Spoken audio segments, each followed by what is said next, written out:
This fall afternoon here in western Massachusetts. Andy Gresh, you know these are my favorite, my friend. Yeah, I know. This is your kind of weather. It's the weather of the large O's, but it'll be the coldest game of the year for New Mexico State. Kick is away from Kaloji and retrieved at the 2-yard line by the Aggies. And Juan Lua able to get in there first on the tackle of Jonathan Brady, a return of 24. Now we'll see this New Mexico State offense. And again, moving the football for both of these teams have been a bit of an issue, but this Aggies team coming off a huge rivalry win in their last game 2 weeks ago against New Mexico. And look, anytime you beat a rival, it builds confidence. And we know that Jerry Kill is trying to build the confidence in this young man. Gavin Frakes, as you see from Norman, Oklahoma, very efficient day against New Mexico 2 weeks ago. 10 of 17, 119 yards, but most importantly, those 2 touchdowns. He needs to lead this team to TDs today. Big body, big arm. Frakes will throw it out to the flat. It is caught on first down by Jones, and Jarrell Johnson over to make the stop for UMass, but a pickup of 6 here on first down for New Mexico State. Love that start. Easy throw for the quarterback. You design it early. This is where your script of your first 15 sort of sets in with you as New Mexico State wants to pick up the pace. Jumped off sides. Number 85 on the false start. 85. Hearing from Stuart Mullins, our referee today out of the ACC. Experienced crew here this afternoon and trying to speed up the pace here offensively. That's what we've seen teams do against UMass. And that is the danger for an offense that has a freshman quarterback in Gavin Frakes, and of course Jerry Kill trying to get this football team up and running to the way he wants to. Tremendous success, but it is dangerous to go fast when you have so much youth in the backfield. Frakes 38 of 79 on the season entering today. He hands it off to Jones, and Jones gets stumped up by Cletus Mathurin. You mentioned him in the open, and they're going to really need him today as we take a look at the UMass 5 College Credit Union impact player. Star Thomas, one of the kind of two-headed monster running back crew here for the Aggies, and Jalen Mackey has been such a difference maker defensively coming over from Dartmouth. Yeah, Jay, and when you look at this Don Brown defense, there's a lot of rotating players in and out, and well, Jalen Mackey not really one of those guys. He's a 3-down player within this Don Brown defense, as the Minutemen here have a 3rd and 8 situation for them. Aggies only 2 of 10 on 3rd down in their win against New Mexico. Looking at 3rd and 8.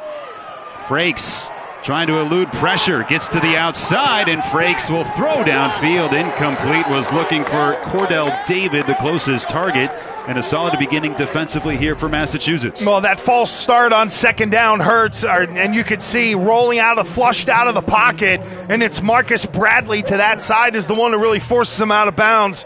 Good job by Frakes, rolling out on the right, and then throws it away. Bradley, the Vanderbilt transfer. And a force along the lines there. You can see Don Brown having 2 weeks to prepare for this game. UMass with a bye week after a loss to Buffalo 2 weekends ago. Much needed bye week. This was a beat-up Minuteman team. Punt is away. It's a short one, and it's going to be down at the 35-yard line. I believe it hit off a New Mexico State player. And yeah, they'll bring this one back to where it was initially contacted, and now we'll see UMass's offense for the first time, a 37-yard punt for New Mexico State. And as we surmise, there is the sophomore Brady thrust into action due to injury a year ago, and really was able to have moments where you could see the flashes of his ability. Well, last year, as you see, over 1,100 yards, 8 touchdowns, 7 interceptions in 9 games. And, of course, head coach last year, Walt Bell, talked about this kid has a chance to be the future. And it hasn't necessarily clicked here with Don Brown early on, but in the last 3 weeks, he's really shown well in practice. And UMass needs to throw the football better than they have to this point in the season. Yeah, teams have really stacked up against UMass on the run. They'll give it to Merriweather on first down, trying to muscle his way across the 40, a pickup of 4. And this is something we didn't see a lot of past couple of weeks, is give the ball to number 7 and let him clear some space. Well, number 7, Ellis Merriweather, is a man. He's 6'2", he's 225 pounds. And Jay, there have been times in his career where you and I have seen him absolutely dominate football games. You can see that that's a horse. He's a tough tackle, but this O-line needs to play better than they did 2 weeks ago. I thought first quarter 2 weeks ago here against Buffalo, they just didn't show up with any intensity. 2nd and 6, quick throw out to the flat. That's the man returning. Cam Sullivan Brown, as we mentioned, has been out since the Eastern Michigan game. He picks up 5, and he's just shy of the first down. Good block on the outside by Josiah Johnson, but as you mentioned, Cam Sullivan Brown, that's a guy that Don Brown needed to get back in this offense. If you're going to go with Brady Olson as your starting quarterback, you need the full complement of wide receivers, and that's where Sullivan Brown, a senior, can really help this young QB fling the bean. UMass 28% on 3rd down. They'll fling Merriweather into the pile, and I don't think he got there. Good stop by the New Mexico State defense right along the line, and I'm going to say 4th down here on the first drive for the Minutemen. Yeah, I'm not a big fan of a 225-pound back just sort of throwing his body up there to try to get the first down. I admire and appreciate the effort from Ellis Merriweather, but at 225, keep those feet on the ground and try to truck somebody. And it looks like the Minutemen are going to go for it, Jay. Something we haven't seen them do a ton of. 10 of 19 on 4th down so far this season.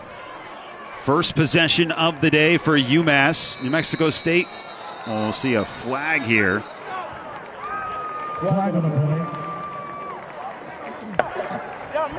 Illegal snap. Now you're looking at a punt situation. On the center. 5-yard penalty. 4th down. Both teams with a pre-snap penalty kind of stalling their opportunities early on here today. Well, Jay, for those who followed UMass all year long, this has been in some ways the story of the season. You'll have a mistake or a mental mistake or an error in a critical down and distance. You want to be aggressive there. You want to go for it on 4th and 1, and then you get a false start. And it's just the things that have plagued UMass offensively for what feels like multiple seasons now. Kaloji back to punt as well. He's been the catch-all for UMass on the kicking side of things, 36.5 yards per punt. And he gets a line drive wobbler out to the 30-yard line. Take a UMass bounce all the way down to the 19. So the Minutemen use that English on the punt for a 39-yard exchange. It'll be New Mexico State with the football when we come back from Amherst. Oh, there's Jerry Kill in his first year here at New Mexico State. It's been a solemn week for him and his team. They did not play last weekend, set to play against San Jose State, but the tragic death of running back Camden McWright for San Jose State on Friday in a horrific accident forced the teams to postpone that game. Most likely they will not play San Jose State later on in the season, but they're searching for another opponent and trying to regroup here now after that off week. And Frakes out of the backfield will throw, immediately taken down, the tight end Whitford for a gain of maybe 1. Tyler Rudolph, the free safety right there to jump up and make the play. And that's another guy in this Don Brown defense. Number 2, Tyler Rudolph, who's big on the back end. Ball comes out of Frakes' hands pretty quickly. Rudolph right there to gobble him up. And one of our officials took a tumble. Tough guy on the sidelines there. I like it. You can see that arm strength of Frakes even when he throws short. He's got Amante Watkins in the backfield with him. They'll roll out Frakes. Looking downfield, he'll toss it up, and it is incomplete. Intended for Cordell David, the big play receiver. And UMass over the top had help from Jalon Farrell. Officials timeout. Unfortunately here for David. He is down, as you can see Frakes targeting him, and UMass with that secondary has been pretty impressive so far this season. No, it looked like he landed hard on that right shoulder. Normally you'd love to try to get your hand down to brace the fall. He kind of did Cordell David, but when you land on the shoulder like that, that's a real tough take because, you know, we see with concussions now all across football, you try to fall on your side or you try to keep your head from hitting the turf. Same thing with your shoulder as well. If you can't land flat and you land on the wrong part of the shoulder, pretty easy to separate, and hopefully Cordell David is okay. Good job by the UMass defense there, by the way. Trinity Valley Community College transfer, the leading receiver on this team. And as we mentioned, look, there's no way around this. Both teams have a hard time moving the football. 260 yards per game for New Mexico State, 243 for UMass. And Frakes had been splitting time at the QB position with Diego Pavia, the New Mexico Military Institute transfer. And Coach Jerry Kill telling us that he's going to ride the waves of the freshman, at least for the foreseeable future, in Frakes. You take the good with the bad, and there Frakes couldn't connect. And now 3rd and 10. Here comes pressure, and down he goes. UMass with the sack, and it's Marcus Cushney in the backfield for a loss of 10. Jay Cushney's going to get the credit, but this is great push by the UMass defense. You see the twist up the middle. Cushney able to slide through what looked like the B-cap there, and nowhere for Frakes to go with the football. Marcus Cushney helping to set the tone, and this UMass defense bringing the energy, Jay. Against Buffalo, we didn't feel the energy in the first quarter. For UMass, you're feeling the energy here at McGurk Alumni Stadium. 3rd sack of the season for the Florida State transfer, Cushney, as UMass will send Ross back to retrieve this punt, trying to play the field position game, and Ross will catch it and immediately gets dropped as he gets taken down by Logan McGregor. That'll bring us to our break. Massachusetts will have the ball when we come back, scoreless from Amherst.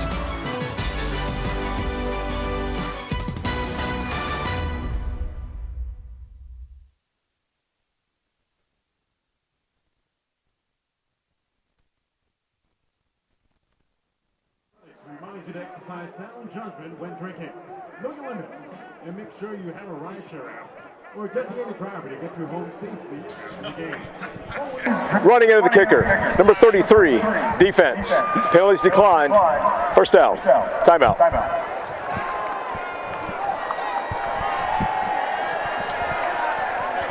Oh, we'll keep it right here as Massachusetts will take over with their second possession of the day. You saw the sack for Marcus Cushney. We talk about these defenses improving and just their first year. Both head coaches have a lot of work to do, and they both knew that entering these jobs and taking the gigs. And I think they are similar but very different. Here at Massachusetts, you have Don Brown, who coached here before, but he also understands Northeast football, and a lot of people don't get that, where normally it's build it big in the line of scrimmage, much more into the run game, and then with Don Brown, you know it's going to be a lot of defense. And on the other side with Jerry Kill, New Mexico State in a very different point in their development. They're about to head to Conference USA. Jerry Kill is a guy who's had a lot of success. And Jay, I know that this week, Jerry Kill had mentioned the future of the program is part of the reason why he is the head coach in New Mexico State. Yeah, he told us, he said, essentially, every job I've taken is one that no one wanted. And he includes that here at New Mexico State, coming over from a brief stint at TCU last year. And they are certainly thrilled to have him. And, of course, Massachusetts with the return of Don Brown. So both teams have kind of figured out some of the defensive pieces. Let's see if they can improve on their offensive pieces. Second drive of the day for the UMass offense. It'll be Merriweather and Olson. As we mentioned, Brady Olson, the Milford High School product. First down, handoff up the middle. Here's Ellis Merriweather rumbling inside the 30 down to the 26-yard line for a pickup of 16. And a nice job up front by the offensive line. You can see the pull around by Johnny Hazard, number 58. What a nice job of working behind the guard and then up the field. And, you know, when you have a quarterback that can throw the ball and you get into a spread formation, you got to respect the ability to throw, and it opens up running lanes, or at least it did that last time. And this time he gets taken down by Trevor Brohard, who we talked about in the open, for a gain of none for Merriweather. Yeah, Brohard and Chris Ojo, number 3, in the middle of this New Mexico State defense, are really the guys that lead the way. They combined for well over 100 tackles so far this year, and if you're not good up the middle defensively, you're normally not very good. One guy to keep an eye on here is Onuma Diake down on the bottom of your screen. We got a flag. Gotcha. Full start. Second Number full 60. start of the day for Massachusetts. Let's take a look at the UMass 5 College Credit Union impact players. And this one from the UMass offensive side of the ball. Question is, will Greg Dozier Jr. get an opportunity to go back out for a repeat performance for what he did against Liberty, a couple of the big rushes? And then you just mentioned right there, Chris Ojo, such a difference maker, the senior linebacker, a transfer from Eastern Washington. 2nd and 15. And they'll hand it off, and this is might going to work once or twice, but this defense, Lazarus Williams there for a loss of 1 in on the tackle. They're not going to let you run the football, this New Mexico State front. No, and that's where Ojo and Brohard really do the job, and you saw number 80 Brohard around the play as well. But this New Mexico State defense, they're much better than they've been in years past. In fact, it's been about a decade and a half where they've had issues defensively, but this group looks very different. 3rd and 16 here for Brady Olson. And just 50 yards through the air in limited action so far this season. Just going to try to pick up some yardage, and right up the middle, there goes Merriweather inside the 25, and got a 7-yard gain here for Ellis Merriweather, bringing up 4th down. And Jay, that looked like it was a audible at the line of scrimmage sent in from the sideline from offensive coordinator Steve Kasula. Only 5 in the box that time for New Mexico State. So even though you're spread out and in shotgun, you got a 225-pound running back, and if you get Ellis Merriweather ahead of steam and through the first level, he can deal with second-level defenders, and it doesn't take you out of field goal range. Cam Carson now on to try and put up the first points of the day for Carson. 7 of 10 on the year, a long of 47. This one for 41. Carson gets it up. It's got the length, and it's good. And Massachusetts will take 3 points off the field position exchange. And I think New Mexico State, who held New Mexico to 3 field goals 2 weeks ago, will be able to regroup here offensively. We'll see what they have when we come back. UMass strikes first with 6:35 to go in quarter number 1 here on ESPN. 3-0 lead for Massachusetts, and a low lining kick on the return here for Jonathan Brady. Brady takes a hard hit, stays upright, and is eventually wrapped up inside the 25. Let's send it down to the sidelines to Matt Goldstein. Goldie. Well, Jay, the offensive line has been outstanding for New Mexico State this season. They've only given up, coming into today, just 6 sacks on the season, the 9th fewest in FBS football. So impressive to see UMass early on in the first quarter. Marcus Cushney getting a sack.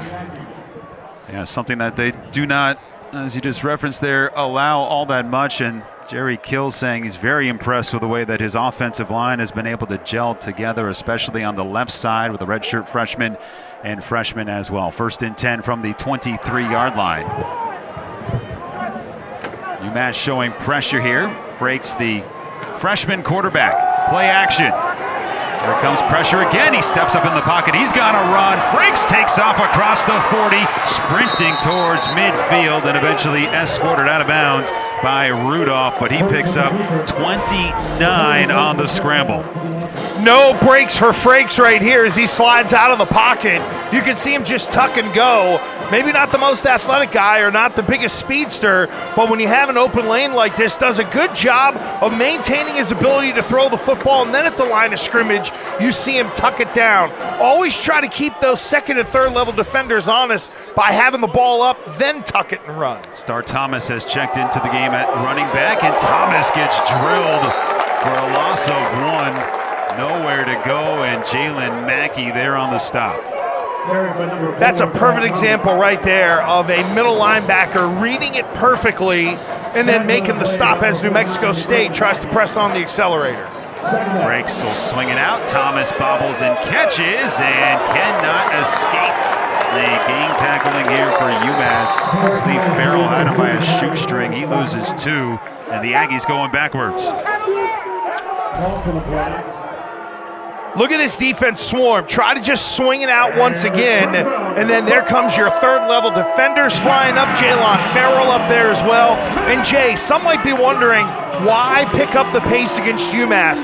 Don Brown is a big substitution guy. So as soon as you feel like you get a lineup in there for UMass that you can take advantage of, you try to keep that group out on the field. And a timeout now needed here by New Mexico State University, figuring out what they're going to do at 3rd and 13. So we will step aside as well. 4:51 to go, and quarter number 1, big 3rd down when we come back.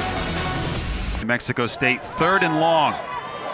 Frakes again chucks it deep downfield, looking for Powers, and it's out of his reach and out of bounds. And UMass forces a 4th down at midfield here for New Mexico State. But the Aggies, Gresh, haven't shied away from throwing the football downfield. No, and I wasn't really in love with that play call, really, because it's a player that is covered, quarterback rolling to the right, really only one place to throw the ball.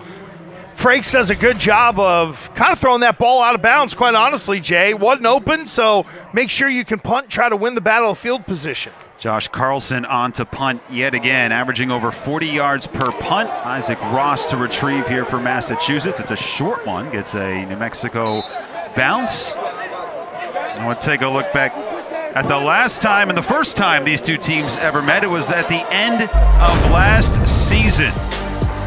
New Mexico State, no, this is back in 2007. This is the last time the two coaches met, Don Brown and Jerry Kill. This was 07 quarterfinals FCS. Nick Hill is now the head coach at Southern Illinois. He got his team off to a good start. The Salukis trying to go to the semifinals. UMass and Liam Cohen threw for over 400 yards in that game, but came away empty out in Carbondale. Here's a swing out to Merriweather, who sheds a couple tacklers and is escorted out of bounds at the 44-yard line. So Merriweather really the active offensive player so far for Massachusetts. And Jay, that's only Ellis Merriweather's third catch of the year. Now this is also his sixth game of the season, but you don't really throw it very much to Ellis Merriweather, but he has those tools in his bag at 6'2", 225, and you get it to him with a head of steam and going. He's tough to take down. 16-yard reception for Merriweather.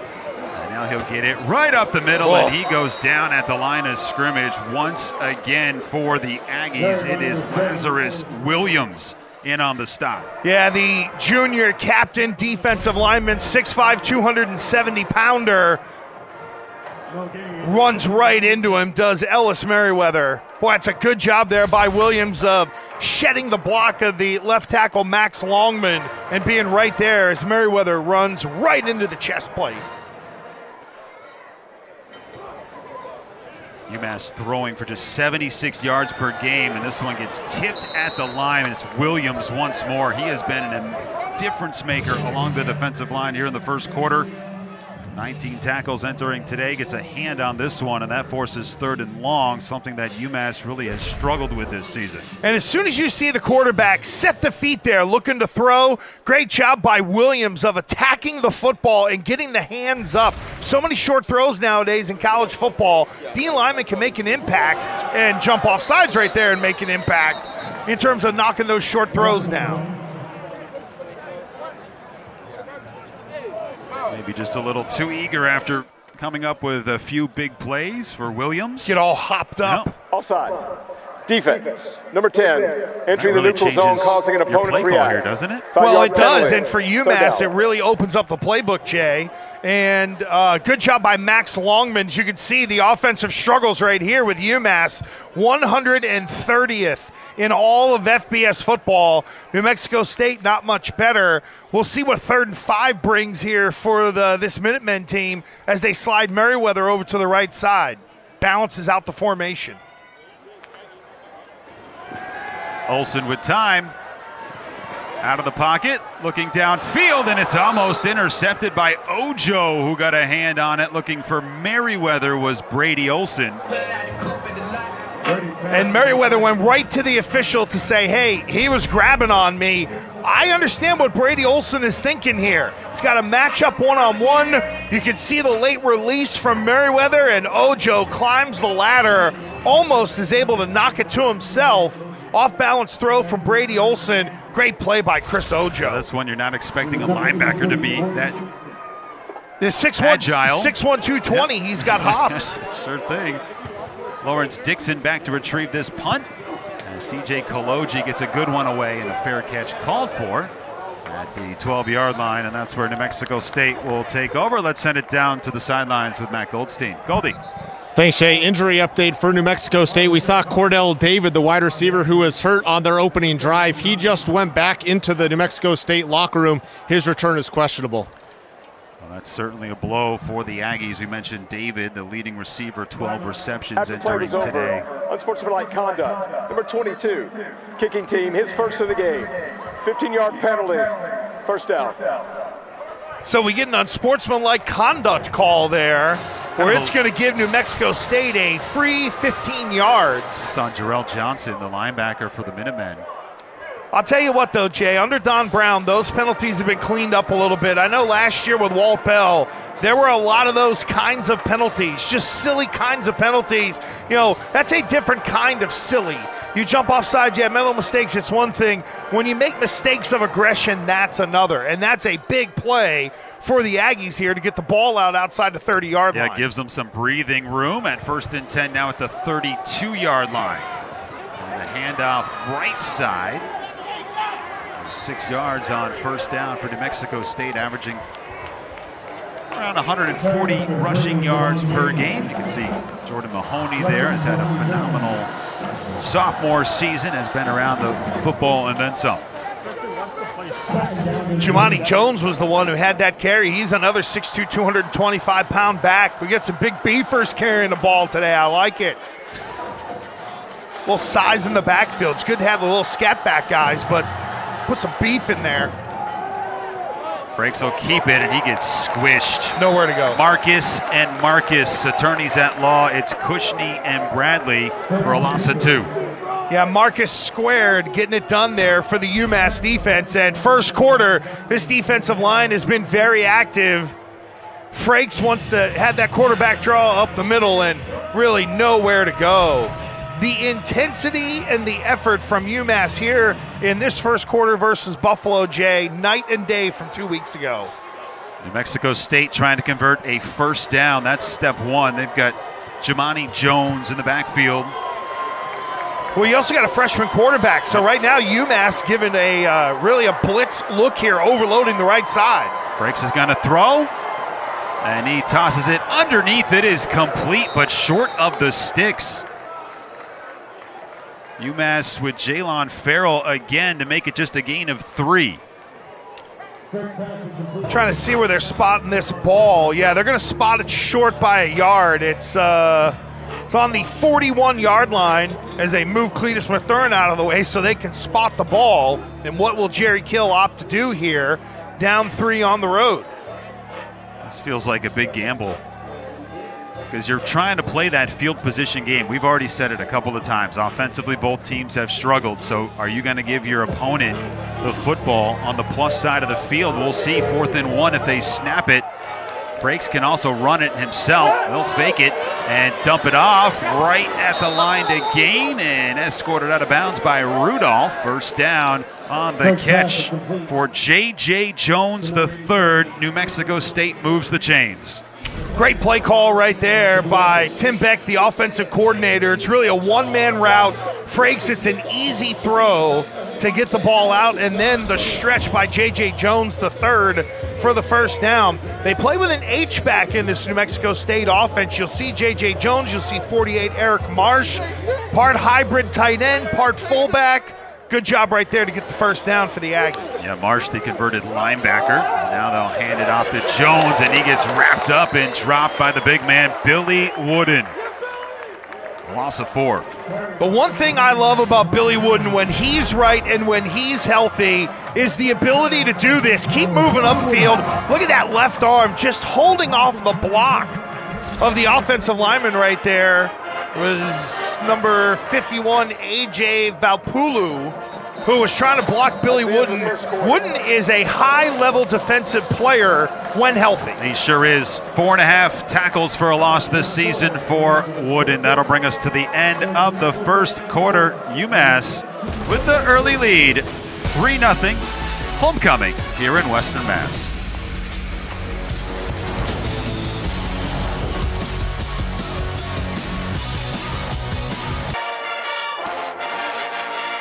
Oh, the band always having a good time here at McGurk Alumni Stadium, and they're happy their team is up 3-0 after quarter number 1. New Mexico State with the football, trying to bounce back after a TFL from Billy Wooden. 2nd and 13, Frakes, the freshman quarterback. Pressure comes, and he just throws this at the feet. And are we going to get he's in the tackle box here. Should be a flag of some sorts, or someone in the area, Gresh? Didn't see, and maybe they're going to rule receivers in the area. There's a receiver in the area. Incomplete pass. Yeah, pressure coming from Dominic Schofield. So no flag. They didn't throw. They picked it up. They said, it looked like they said that there was a receiver in the area from our referee, Stuart Mullins. So let's see right here in the pocket. Define area. That is about as textbook grounding as I think there is. Kind of confusing to see it unfold because there was the flag, but it came late. Now Frakes throws over the middle. That is complete as he makes the connection out to the 45-yard line, but not nearly enough on a gain of 5. And Jay, I'll tell you this right now, for New Mexico State, if they're going to be in 3rd and long against Don Brown defenses, that is an easy way to go on the road and get beat because he is not going to back off the aggressiveness. And you see Jerry Kill right there. He put his hand around his freshman quarterback, Gavin Frakes, to say, hey, we're going to, we'll get it right. Don't worry about it, but Jerry Kill at some point is not going to be happy with his offense putting themselves in these long 3rd down situations. Frakes was 10 of 17 for 119 in the win 2 weeks ago against New Mexico. Fair catch called for here by the Minutemen and Ross at the 11-yard line. A 40-yard punt. We'll take a look at the journey that Massachusetts has had through the QB position. Gino Campiotti secured the only win of the year. That was against the FCS opponent. Garrett Zuro came on strong the past couple of games. He's been dealing with injury. Olsen was the go-to guy a year ago, and Zamar Wise just really haven't seen a ton of him in action. Yeah, and Zamar Wise is really the change-up who can run the ball. But with Brady Olsen, this kid coming, he was highly touted out of the state of Massachusetts, and this is a kid who supposedly can throw the ball all around, and it's really where UMass needs the most improvement in their offensive game.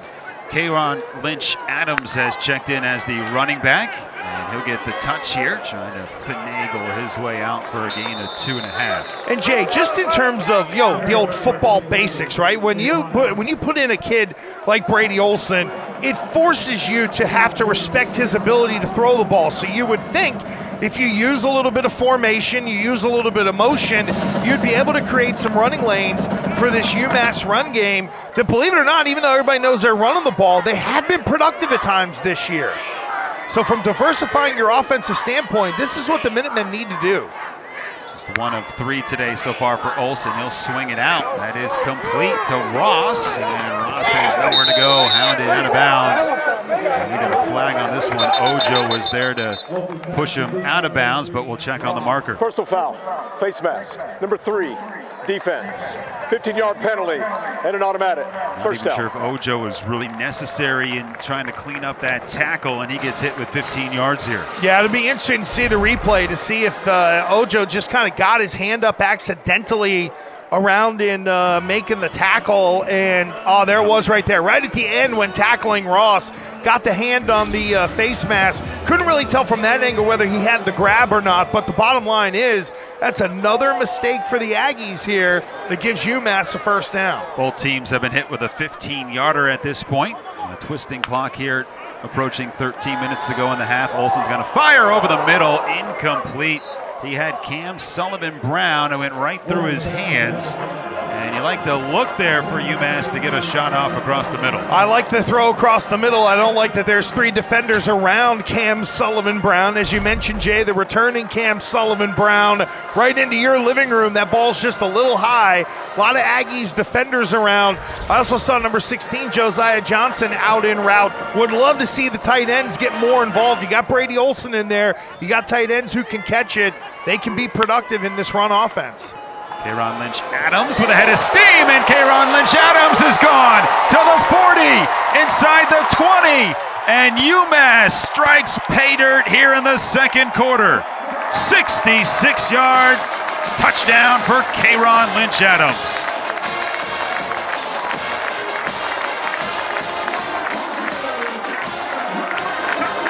We talked about Ellis Merriweather and Greg DeRosier coming in, but Kayron Lynch-Adams hits the second level and he is gone. No defender around him. And a great run there by Lynch-Adams. 4th career rushing touchdown for the former Rutgers transfer. And Cam Carson on for the extra point. That is good. Massachusetts with the TD. We'll take a look at the UMass 5 College Credit Union Drive summary when we come back. Feeling good here in Amherst.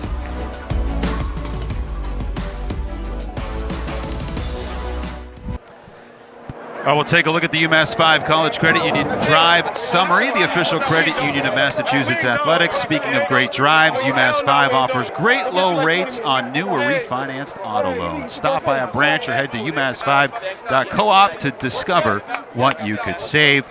Quick strike here, 4 plays, 83 yards, just over a minute, Andy Gresh, something we haven't seen this offense do a whole lot of throughout the season. Well, and I think when you have a quarterback where you got to respect their ability to throw the football, remember it was try to get the ball to Cam Sullivan-Brown, then you come back with an Aggies defense that might be thinking, all right, they're going to try to throw it on us a little bit here, and then Kayron Adams just tearing it up. Short kick from Kaloji. Good return here for New Mexico State. Not before Kaloji makes the tackle himself out to the 40-yard line as Jonathan Brady has a solid return of 33 as we take a look back at this play from Kayron Lynch-Adams, who's just hurt last year, had overcome a lot throughout the season. And here with a huge one. UMass some breathing room up 10-0. It's exactly what the Minutemen need. They're playing very aggressive defensively. They're getting New Mexico State into third and longs, and then it's just really a backside run that Kayron Lynch-Adams is able to crease. Got a little delay here. I don't know what's going on this. There's head coach Don Brown for UMass. Unsportsmanlike conduct, taunting. Number 20, return team. Half the distance to the goal from the spot of the foul. First down. Another unfortunate penalty here for New Mexico State. A self-inflicted wound. Mekhi Miller, the nickelback, unsportsmanlike conduct as they conferred, and will send the Aggies. And look, Gresh, when you're an offense, this is going to go without saying, but when you're struggling to get yards, we've seen this all year long, it's that much more devastating when you're taking 15-yard penalties. Well, and I think that you look at it from a first down standpoint, in field position, Jay, you're right. Well, the way to look at it is it's just a 1st and 10. Whether it's on the 10-yard line or the 30-yard line, you still have the ability to grind your way out of there, and that's where this young quarterback, Gavin Frakes, has got to do the job, throw the ball a little better here than he did in the first quarter. They hand it off to Watkins, the third running back. We got a flag in here as well as he tries to fight his way forward. The flag on the play. Number 85, hold. Offense. Half the distance to the goal, first down. Take a look at the taunting that we saw here right there. You can see it directly in the face of Jalon Farrell. Yeah, that's about as textbook taunting as you're going to get there from Mekhi Miller, the sophomore corner. Hey, listen, it is great to smoke somebody on special teams, right? Like that block feels so good when you knock somebody on their keister, but what you're in 1992 when I played, you could get away with that. Well, now there wasn't forget 100 about cameras it. Around. Well, you're right now, and we're much more sensitive nowadays in terms of just getting in people's faces in the sport of football, and yeah, that was a pretty bad one right there. And now it's all right. A ways to go. 1st and 16 for Frakes and company. Frakes had an offer commitment to go to Princeton, opted to switch it up and join Jerry Kill at New Mexico State on the 7-yard line. And he gets it out quickly. That's complete. Good starter there for New Mexico State on the far sideline. Now they give you a little bit of room to work with. Childress on his second reception today. And Bryce Childress came in with just 8 catches for 72 yards. And as you mentioned, the second catch for Childress today. And Jerry Kill's got to be wondering, okay, we're on the road. It's been a while since New Mexico State has won a road game, but a lot of just silly mistakes out of his football team, but only down 10-0. We'll see if Gavin Frakes can get into a little bit of a rhythm here. Picks up 15 on first down. Now they hand off to Star Thomas as he works his way for the first down. Mackey and Johnson in on the stop after a pickup of 3. So you got a face mask, you got a taunting on the New Mexico State side, there's a personal foul on the UMass side. I'm sure both coaches are like, all right, boys, we played some football, we're settled in here, let's clean this stuff up and at least get some of the silly and sloppy penalties out of the way here early second quarter. Jerry Kill, 160 career wins.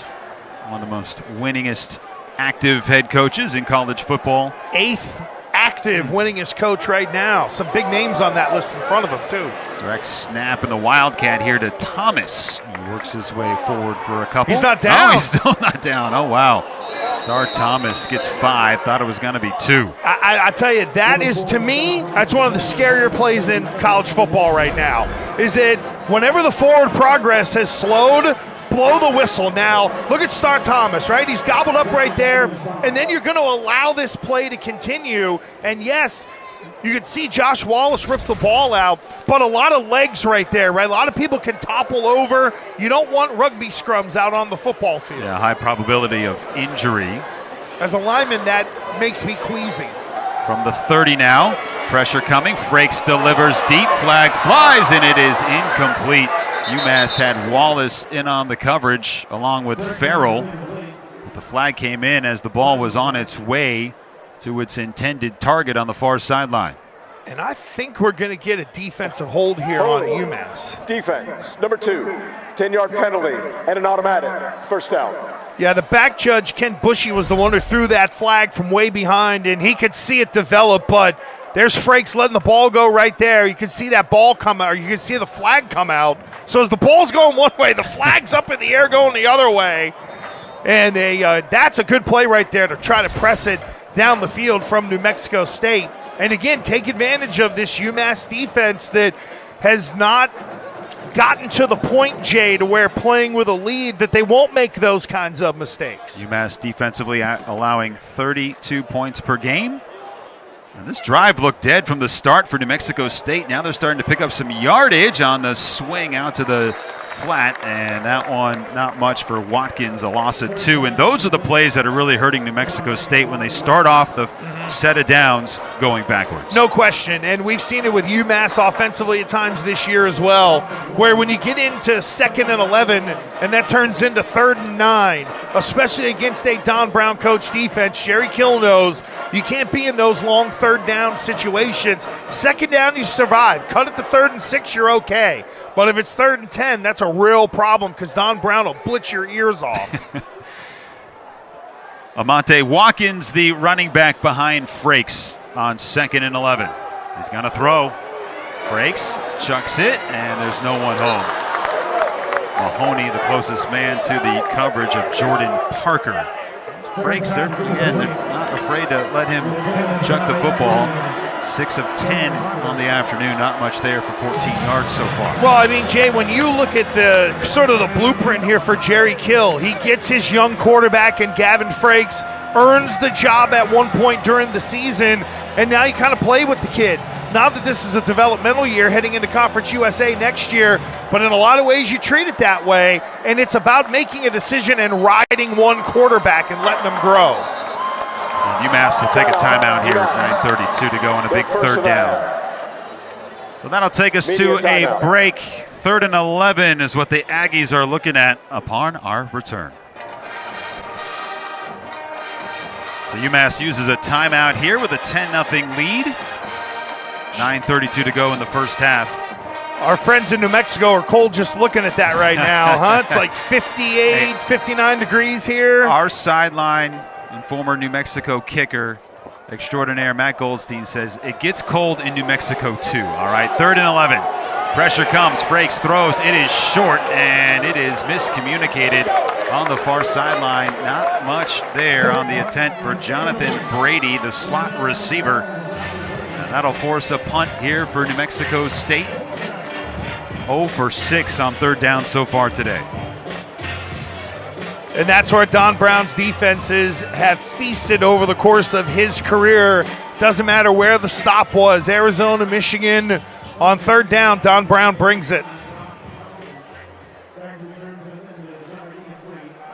Isaac Ross back to retrieve on this punt. Another good one off the foot of Carlson. And a late fair catch called for by Ross. As I mentioned, these two teams met once. It was at the end of last season down in Las Cruces. And that was Garrett Zuro getting the start. He really showed some promise in that one, but Trevor Brohard was there for the defense. UMass couldn't get a lot happening offensively, and the Minutemen went on to lose 44-27 despite the big play ability of Ellis Merriweather. As you can see there, off to a good start here today. He had 168 yards in that meeting last season to close out the year. UMass 1st and 10. Quick strike here, and it is incomplete and intercepted. UMass was looking for Onuma Diake, and it is pulled down by Cyrus Dumas. New Mexico State. Just the third defensive interception of the season for the Aggies, and it's going to set them up nicely. And the second one for Dumas on the year, and Onime Diake is 6'5", and the ball hits him in the hands and falls right into the hands of Dumas. What a great effort and a great play there by number 6, the junior captain, 5'10", 170 pound, and look at that. Throw the hat on and celebrate. Everybody's got to have a turnover celebration now. What would be yours? Mine? Yeah. Go sit down and have a hot dog. That's what mine would be. When big people fall on the ball, that's all they're supposed to do, is just fall on the ball and don't move. You turn around, you hand it to the official, you say thank you, you get a pat on the bum, and there you go. And around here, opening for New Mexico State, and just tripped up by the turf monster here, the wide receiver for the Aggies, in a 6-yard gain for Jordan Parker, but could have been more. Well, We talked about the Aggies defense creating this turnover. They have come quite a ways. 87th in the country. It doesn't sound like much, but when you're 129th, it certainly does make a difference. And now we've got a false start on New Mexico State. They have not helped themselves False start. in the penalty department so far this afternoon. 5-yard penalty. Second out. We talked with the defensive coordinator, Nate Dreiling, and I asked him point blank, I said, hey, are you worried about only generating 2 interceptions and a handful of turnovers? And he said, it keeps me up at night. Well, he's going to be happy about this one, because really, if you allow UMass on that drive to put together some more points, it could be disheartening for the Aggies. Instead, they get it on the plus side of the field. Boy, you can't get tilted on the road, no question. And if the Aggies manage it at worst, it's a field goal opportunity. Another play blown dead. Delay of game. Offense. 5-yard penalty. Second out. Well, that you cannot have. And that is in part the quarterback, Gavin Frakes, and it's also the sideline as well. That's where somebody on the sideline has got to recognize we got 1 second left and a freshman quarterback out there. Bang the timeout and make sure you save the yardage. And I just mentioned that if you're New Mexico State, you manage it properly, you might have a chance at a field goal. That's the kind of penalty that can take you right out of field goal position. 5 penalties so far on the day for the Aggies. They had 2nd and 4. Now they're looking at 2nd and 13. Empty backfield again for Frakes. UMass brings pressure, and Frakes is going to escape. Slips a tackle from Wooden. He takes a shot from Jordan Mahoney out to the 25-yard line for a scramble to 10. And I'll tell you, what a run there from Gavin Frakes, where he's standing tall in the pocket and is able to slide out up the middle. Good pressure by UMass. He's flushed out of the pocket by Marcus Bradley, and Frakes does take the shot. But that is massive for the Aggies offensively to get them into a 3rd and 2. 3rd and 12 would have been devastating considering the way you got the turnover. Now you're right back in this thing. Short yardage can convert. Looking to pick up the first down, 3rd and 2. Frakes will hand it off, and not much there. An extra oomph from the running back in Thomas, but I think he maybe got a half yard, if that. They're 2 yards short, easily 2 yards short. And this is just right up the middle. Nice job by the UMass defensive line, not allowing any movement whatsoever. You can see trying to get the push there up front are the bigs from New Mexico State. Nowhere to go for the running back. It'll turn into a field goal try. This has been a wobbly special teams for New Mexico State. Ethan Albertson returns after missing a couple of weeks. Just 1 for 4 in field goals this season. This is for 41. Albertson gets the boot away, and Albertson indeed converts. So the Aggies get on the scoreboard with their first points of the day on the 41-yard field goal from Ethan Albertson. 6:37 to go here in the first half. Trevor Brohard and company create the turnover, which leads to points for New Mexico State. Ethan Albertson gets his team on the board with a 41-yard field goal try, and now UMass will get the football back. Keep in mind, it'll be UMass football to start the second half. They won the toss and deferred. So we're going all double score possibility. Oh, yeah, here. this is win the middle 10, 12. Wozier will let this one bounce out of the end zone. UMass will come back out, and now the question here is, Andy, you threw a quick strike on the last drive to get it going, intercepted, great play made by Cyrus Dumas. Does that inhibit the confidence of the Minutemen offensively throwing the football? It shouldn't. However, I think it might in terms of the mind of head coach Don Brown and offensive coordinator Steve Kasula. Now, granted, that throw was a little high. It did hit Dieke in the hands, and it was a heck of a play by Dumas. So, for me, it wouldn't deter me from throwing the football. Now, I'm going to harp on this again. They have tight ends who have hands. Yeah, Josiah Johnson for sure. Their tight ends have thumbs, so they can catch the ball. And they've been waiting for UMass all year long to get the tight ends more involved in the offense, and now would be a great time to do so. Put Ross in motion, give it to Merriweather, and Merriweather goes right up the middle. He is upended and thrust down by Bryce Jackson after picking up 4.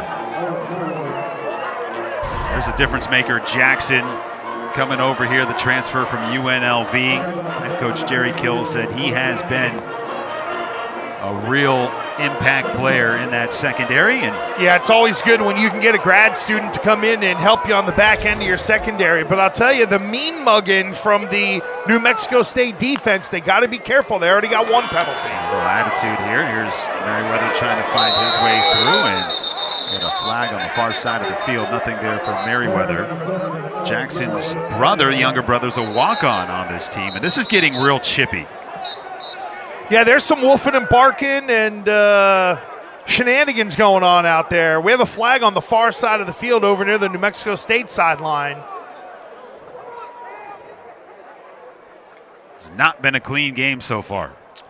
Maybe get a little offsetting. Formation. Offense. More than 4 players in the backfield. 5-yard penalty. Second out. So it's an illegal formation call. I thought it might have been tied into all of the barking and the woofing going on, and maybe that's where the officials can just say, all right, guys, let's settle down. Everybody just get out there and play football. But again, from a mistake standpoint, Jay, that's something that UMass can't do. Formationally, you got to make sure that you're added up. And you can see right here, you got 5 on the offensive linemen, or you got the 5 guys up front, and then you got 4 that are off the line of scrimmage, and then your quarterback and your running back. So got to have 7 up there. And they did have one of the receivers up on the line of scrimmage, but another receiver either needed to cross over and go in motion to balance it out and get up there. Somebody needed to maybe move up on the backside. 3rd and 6 here for UMass. And up the middle, Merriweather out to the 33-yard line. For a 3-yard gain, should be second down there. So I have my downs twisted up. Okay, that was 3rd down now on the 4th down. It kind of felt like a little bit of a 3rd down give up. And I know you had the penalty that kind of pushed you back a little bit, but I don't know there on 3rd down. Again, I know it keeps the clock rolling, and it does help you from that standpoint, but there was no chance that that was going to turn into a play that was going to convert a 3rd down.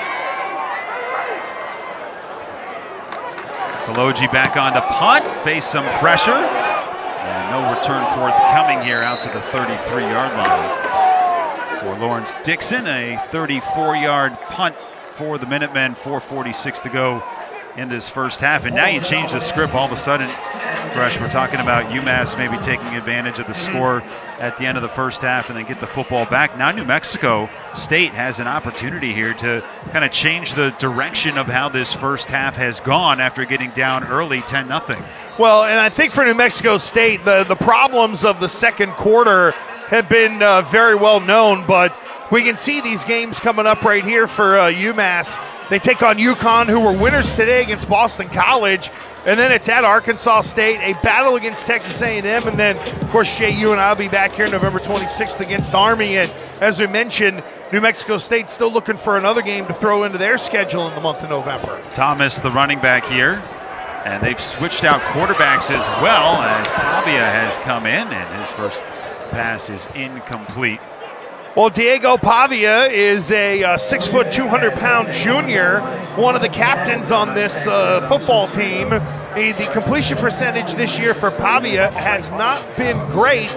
However, he can run the ball a little bit, does have a couple of rushing touchdowns, and you can see hasn't played since October the 1st. 4 interceptions on the season, and it seems like here, Jay, that Jerry Kill trying to change up the energy with his offense a little bit.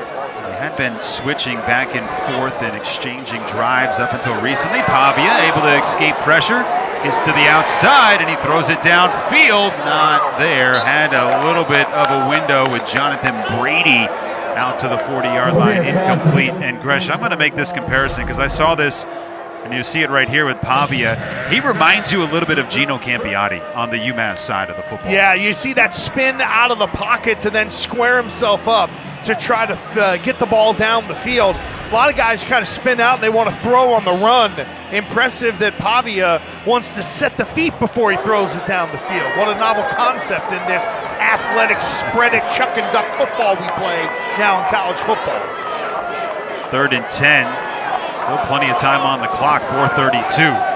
Pavia throws to the near side, and it is nowhere near. Boykin was thinking he might have had a shot at it. Chris Bellamy, the intended wide receiver, and that is nothing happening for New Mexico State. No question there, Jay, and the second quarter woes have not, second quarter has been pretty bad for New Mexico State this year, and this just looks like a clear miscue, a miscommunication.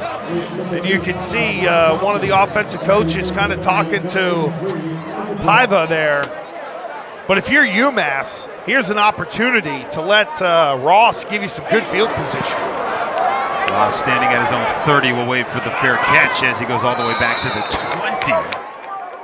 Still got 4:20 in this half. Another big punt, 47 yards. On the kick from Josh Carlson, his longest of the year. That is, take a look at these issues here for New Mexico State. Yeah, when you throw on the 7-0 today in terms of being outscored, you are minus 70 in the second quarters this year. Actually says, so it's 100 to 33. Just not good, just like we have another penalty here from UMass, not good. Offense, 5-yard penalty, first down. Now these are the ones that keep, you'd mentioned that the New Mexico State defensive coordinator staying up at night. Yep. Like this is the one that Don Brown, you almost hear the crack of the drink and being like, oh my goodness, why can't my football team stop doing this? We've seen it multiple times this year, now you're 1st and 15. We'll get Merriweather to the outside, and he is upended. Again, in on the stop is Lazarus Williams. And Jay, from a UMass perspective, this is one of those opportunities where at 1st and 15, you maybe change it up a little bit. And I know you're backed into your own end and you're worried about the turnover and all that, but this is where a screen, a throw to the tight end, something for 5 or 6 yards might be able to help you so that you're not now sitting in 2nd and 14. If you're New Mexico State defensively, you know you're honing in on the run in some of those early downs after a mistake. You got to change the tendencies a little bit, especially with Brady Olson in there. 2nd down for UMass. Olson throws it underneath. There's your tight end, Josiah Johnson, as he somersaults his way across the 20 and a pickup of 5. And there you go. You get that on 1st down. Now you're in a better 2nd down to manage it a little bit. Timeout for an injured offensive player. There's an injured player for UMass. That's Max Longman, who's dealt with some injuries this year. Josiah Johnson gets his first catch of the day. We'll check on Longman when we come back. 3:25 to go here in half number 1. 10-3, UMass with the lead in the football, looking at a 3rd and 8. We'll check in on the update on the injured player, Max Longman. UMass has used Connor Vasher as the backup left tackle. Savannah State transfer.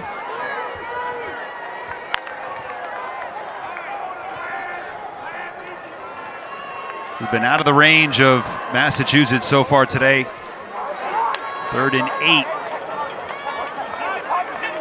See if they call on Olsen to make a play or if they play it safe with 3:04 to go. They'll put George Johnson III in motion. Olsen's going to throw it to the left side. That is George Johnson III. He turns it upfield looking for that first down yardage and is knocked out of bounds. Not sure he got it. A gain of 7 when they needed 8. Looks like he's about a yard short, Jay, and that's a pretty firm throw there by Olsen. Johnson just really trying to make that play for the first down. Does a good job of avoiding the defender there.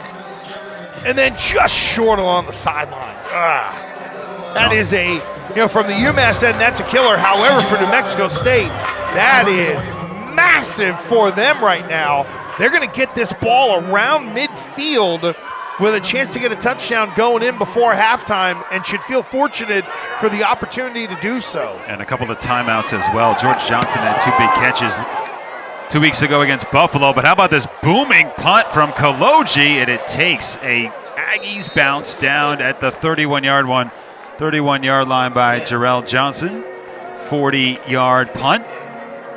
And now we'll see if New Mexico State can make something happen here. Andy, are you going to try and can open it up if you're the Aggies, or are you going to be a little more conservative? Honestly, I think right now you have nothing to lose, and this first down play is really going to be, to me, a real decider on how aggressive New Mexico State can be. I thought they were going to get the ball closer to around midfield, so that's a big punt there from Kaloji. You get the old backspin on the lob wedge there, and that ball set up at the 31-yard line, and it looks like Frakes is back in there, I do believe. Trying to tell. Nope, really, that is Pavia. It is Pavia, okay. At Albuquerque, New Mexico. Not successful on the last drive. He'll get another opportunity here. They're going to let him throw on first down. Pavia has a completion. That's Powers. He stays on his feet, stiff arms one man, and then gets upended at the 40-yard line by Jaylon Farrell, but not before he picks up 31 yards. Well, and we got 2 UMass defenders that are down right around the 45-yard line. What a play by Justice Powers, and a great job of using the offhand to be able to stave off the defender for UMass. But that's why you stay aggressive right there, Jay. You get a slant route, you put it on the player, guy makes a play, stiff arms the defender, and is able to get it right into UMass territory.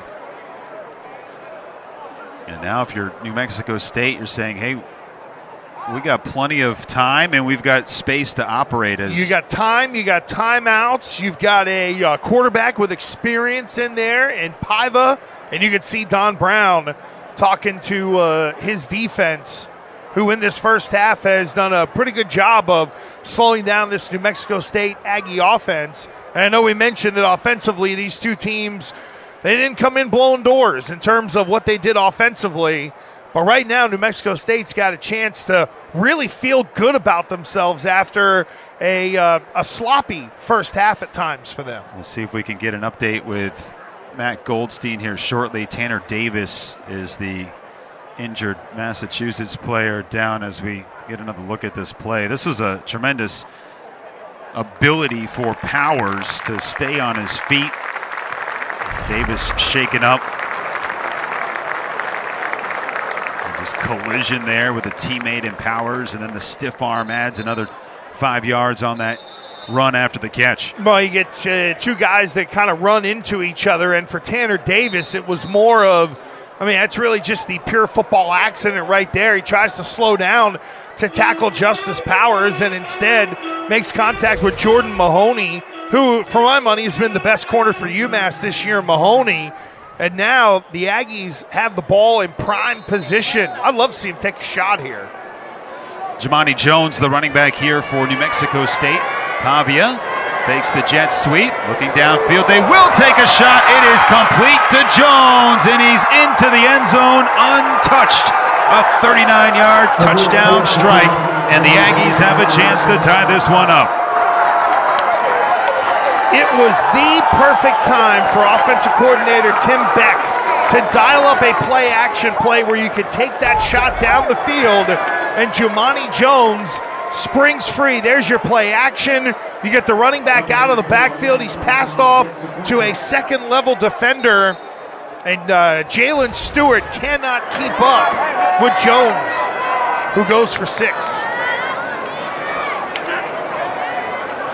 Third touchdown of the year for Jumani Jones, and the extra point is good by Albertson, and we've got a whole new ball game here. It looked like UMass was going to build something, but Jones from Pavia, who's provided a spark off the bench for New Mexico State. Nice throw from Pavia there too, Jay. I mean, sometimes when it's wide open, you'll sometimes see the quarterbacks kind of screw the pooch on the throw or overthrow it or underthrow it, and instead Pavia puts it right on Jones for the score.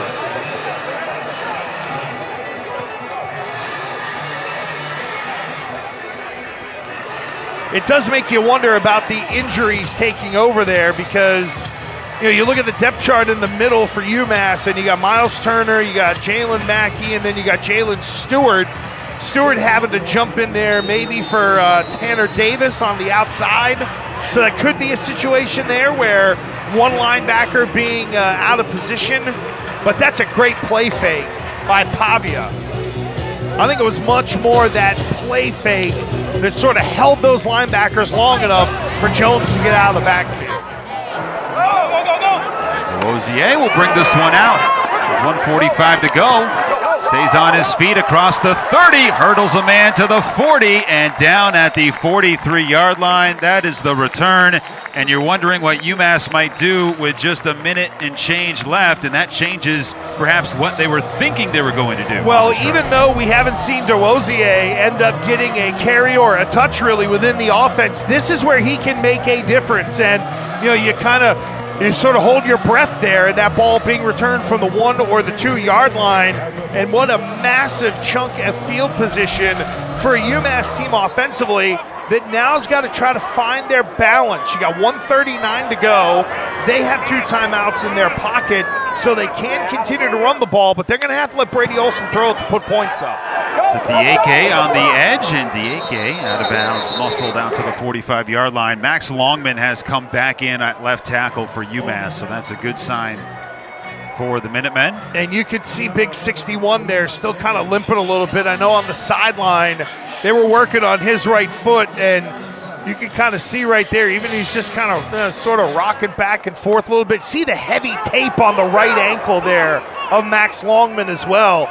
Let's see if you got to do the quicker throws and how he'll hold up in pass protection. Head of steam for Merriweather, trying to get out to midfield, and he'll come up short at the 49-yard line. Still 2 timeouts for Massachusetts on the 4-yard gain.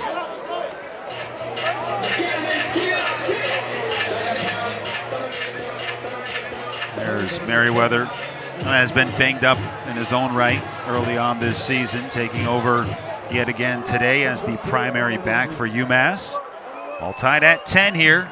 10 unanswered for New Mexico State and the Aggies. Man-to-man coverage at the top of the screen. Can they take advantage of it? Olsen will throw, and it is knocked away. Mauled was George Johnson III. Tight coverage into that window. Boy, that is dicey right there to try to force that ball into George Johnson III right in your living room. Yep, there was some contact. One could argue that the little pass interference there as the right arm was held in trying to get it up to make the play. A no call from this officiating crew.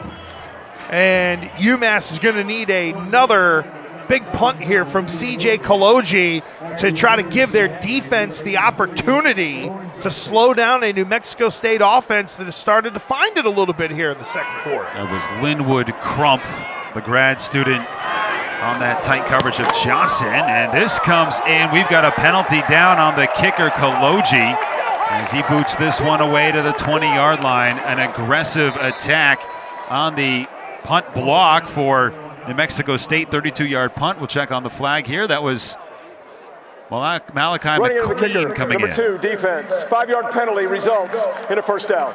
Well, it's only 5-yard penalty, but that first down, holy cow. And this is something that you just can't have. And I know there's roughing the kicker, there's running into the kicker, and there's no way around that one. No one had pushed McLean into the punter Kaloji. And you see Kaloji, how about a punter talking trash?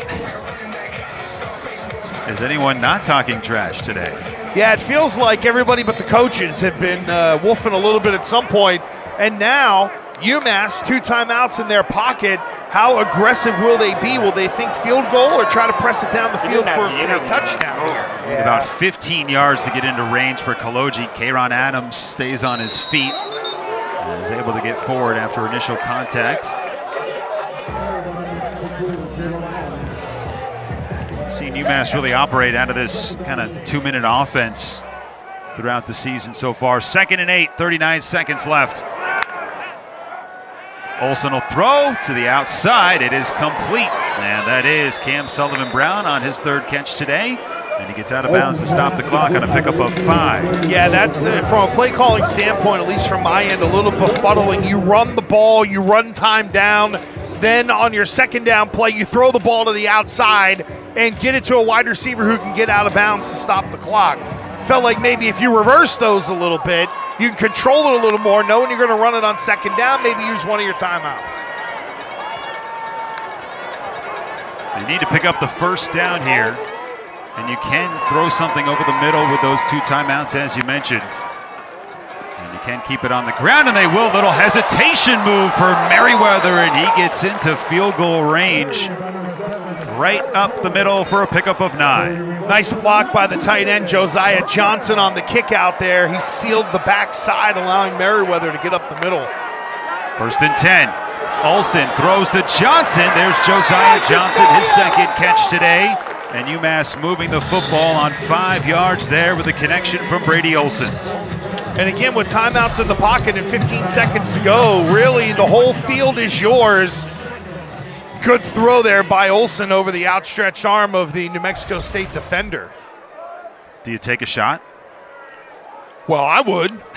I mean, 2nd down, 2 timeouts. I know I'm in field goal range. Little play action, try to hit it down the seam. They will. Olsen steps up, has pressure coming from the backside, finds his tight end Johnson, who wanders out of bounds, and UMass will pick up the 1st down with 7 seconds left. You see Olsen looking to the right side, steps up in the pocket, and then look how he keeps his shoulders square as he works down the line of scrimmage to be able to throw the ball. Going to hear from head coach Don Brown heading into half with 7 seconds to go. This is a 35-yard field goal attempt for Cam Carson, who hit earlier in the 1st quarter from 41 yards away. Timeout. New Mexico State. Their 2nd of the take half. a timeout. UMass leaving 2 timeouts on the table here, Gresh. Something you could have done differently to piece this drive together. Yeah, I'm a little surprised with now. Again, I would assume that it would just be a run, and maybe you don't want to risk turning the football over, whether it's throwing it or even giving it to one of your running backs. But you're right, with 7 seconds to go and a couple of timeouts, you have the ability to manipulate the clock to be able to make sure you're hitting a walk-off field goal here at the end of the 1st half. And again, you go back to the running into the punter. The 5-yard penalty continues it for UMass. Looked like on that first down play with the run, maybe shooting themselves in the foot a little bit, but Brady Olsen throwing the ball here the last couple of plays gets UMass into a spot to where they can kick a field goal, and really kind of disaster averted for this Aggies defense when you really think about it. Considering the mistake that you made, you thought you were going to get the ball with a minute to go. You hold UMass to a field goal, you're feeling pretty good on the other side as well. Timeout. New Mexico State. Their 3rd and final. Take another timeout. 30-second timeout. Why not? I mean, really, why not? Because at this point, you're going to kick the field goal. There'll be 4 seconds left. You're going to kick it off. Jerry Kill knows he's really not going to be able to run anything offensively. So why not double up and call the timeout? I mean, if it aggravates the fans in the stadium, imagine what it's doing to a guy who's getting ready to hit the kick. There's Cam Carson, who's been an effective weapon for Massachusetts. Head coach Don Brown has a tremendous amount of faith in him, says he's able to hit from 50 yards. We've seen him go as long as 47. This one will be an easier shot for Carson. UMass had a 3-0 lead early. They were up 10-0, and then New Mexico State came back. And, Jay, the first field goal that Carson hit, he pounded that thing. So he's got plenty of leg to drive it through. Right hash here for Carson, the left-footed kicker. UMass trying to go back on top. Kick is up for Carson, and this one is good for Cam Carson with 2 seconds left here in the first half, in Massachusetts will retake the lead here. Second field goal made for Carson today. Looks like another penalty. It might be another running into the kicker, Running into the kicker. Number 6, defense. Penalties declined. The field goal was good. Yeah, you really got to be kicking yourself here, literally, if you're New Mexico State, because it was the running into the kicker on 4th down on the punt that allowed this drive to stay sustained for UMass. You got a good stop defensively, and then you make the special teams mistake, and that penalty right there gets declined. It doesn't hurt you at the end of the day. And with 2 seconds left, it's really going to be probably squib this thing, get the clock running, have somebody touch it, take a knee, and then get the heck out of here. And really a tale of 2 quarters for New Mexico State. First quarter it felt like offensively they really struggled, and then started to wake up in the second quarter with Paiva coming in for Frakes. Yeah, he really provided a charge. He for did him. a good job, and you could tell that there is a poise about him back there, where he didn't panic at any of the aggressive schemes from UMass. And I mean, for UMass fans, you got 13 on the board in the first half.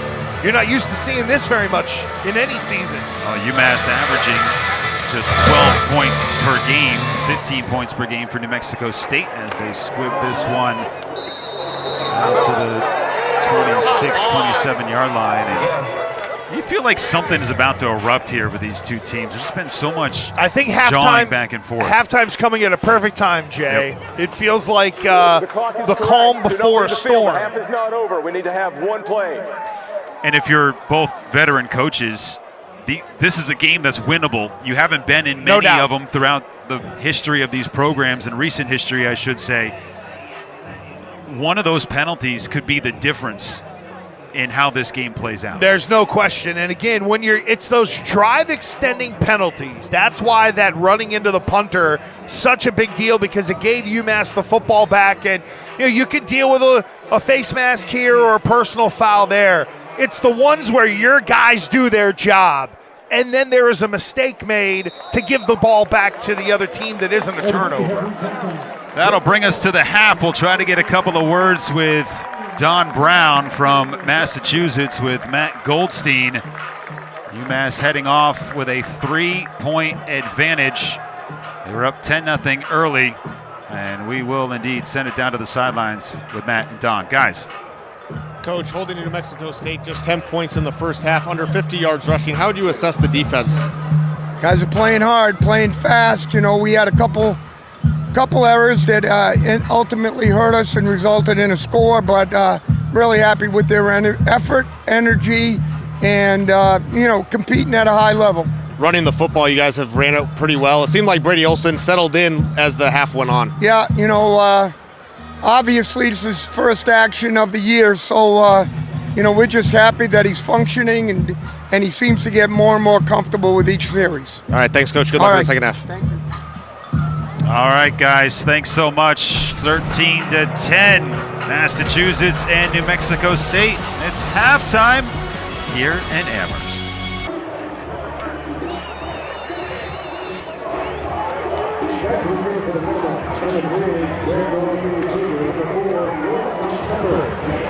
Second half underway here from Amherst. Massachusetts won the toss and they deferred, so they will start with the football here in half number 2, and Greg DeRosier out to the 24-yard line, 19-yard return. The first half stats not great, especially on third down there for New Mexico, 0 for 8. They did win the time of possession, but kind of what we anticipated in terms of the lack of offense for both Jay, teams. total yards are pretty close, but really it's that fourth line, the penalties. 8 for 59 yards for New Mexico State and one drive extender that allowed UMass to be able to have this 13-10 lead with the field goal right before they went in before at halftime. Brady Olson, 8 of 13, but only 39 yards in that first half. We'll start it off here, 1st and 10. And hands it off to Merriweather, trying to bowl his way forward, out for 3 yards. Let's send it down to the sidelines with Matt Goldstein. Goldie. Thanks, Jay. Just talked to head coach Jerry Kill, and he was very happy with the way his defense played. He said, other than one play, I thought we played lights out. And he said, this is exactly the type of game that I thought it was going to be, low-scoring defensive play. I asked him, what did Diego Pavia bring when he came in offensively? He said, you know what? He's a guy who's been there before. He won a national championship at the junior college level. He felt like Gavin Frakes was a little bit wide-eyed with Don Brown's defense, and that's why they made the change. Fair enough. First touchdown pass of the season for Pavia. And Merriweather can't escape in the backfield. He is roped down by Donovan King, the senior D lineman, for a loss of 3. Donovan King and Lazarus Williams both right there to be able to stifle that play for UMass on 2nd down, and it puts them exactly where they want to be in a 3rd and 10 situation for this New Mexico State defense. We had mentioned the woes of the second quarter, and now coming out firing here to start the 3rd quarter. Jerry Kill, if he was happy in the first half, he's got to be happy to the start for his defense here. UMass does not have a 10-yard reception today, so they're going to need their first at 3rd and 10. They'll throw out near side. That's Cam Sullivan-Brown, but very short as he is taken down by Crump. And a 3-and-out, the 4th of its kind today for the Massachusetts offense on a gain of 4. Well, and that's exactly what New Mexico State and Nate Dreiling will be looking for. Get that 3-and-out early on, come back out and reestablish yourself defensively. Aggies are able to do that.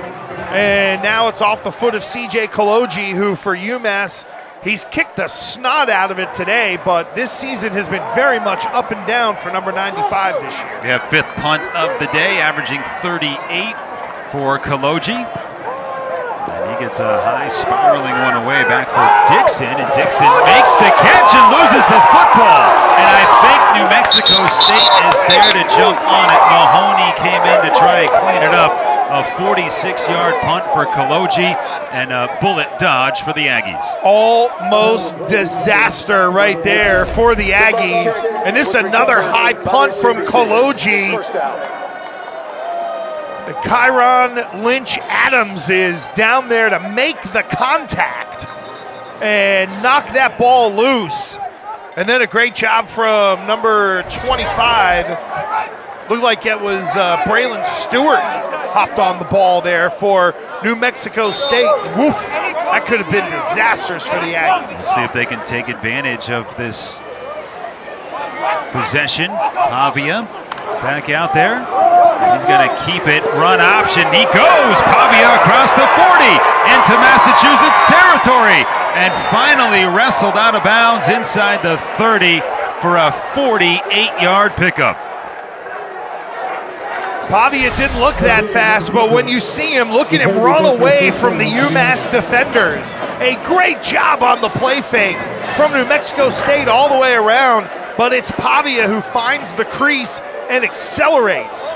And now they're trying to get lined up quick to catch UMass in a bad spot. He gets pressure up the middle, gets it away as he is hit while he throws, but Tomas Whitford makes the catch at the 15 for a pickup of 14. Well, you know, in the chaos of sort of calling that play and sort of looking at it once again, New Mexico State pressed on the accelerator, and it's forced UMass to call a timeout. There's the ball over the middle to Whitford. Holy cow. Talk about 2 big plays, and the next thing you know, you've completely flipped the field. I think one thing you see with Pavia, and it's been evident since he's been here at New Mexico State, he's tough. And it's 13-10 UMass lead for now.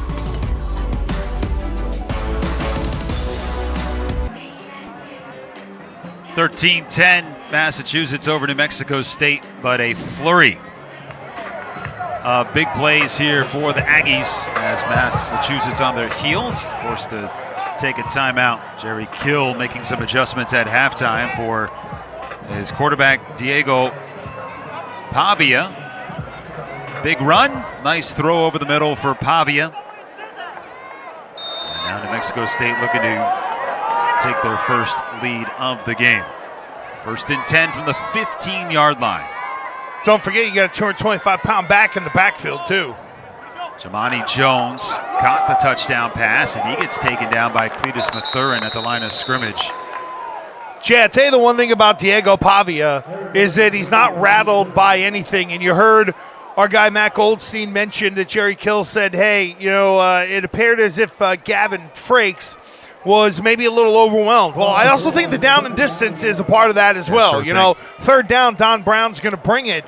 But in Pavia, you have a guy who feels like a little bit better of a runner. We saw him turned into a running back there on that massive 40-plus yard run off play action. He just took a hit on the blitz to deliver a 15-yard pass to Whitford.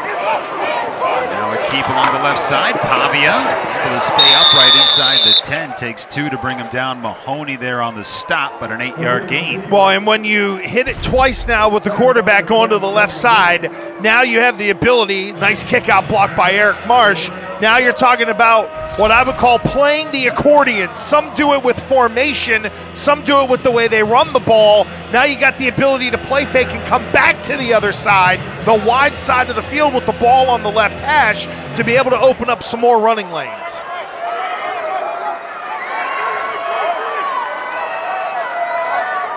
Needing a 3rd down conversion. It has been few and far between.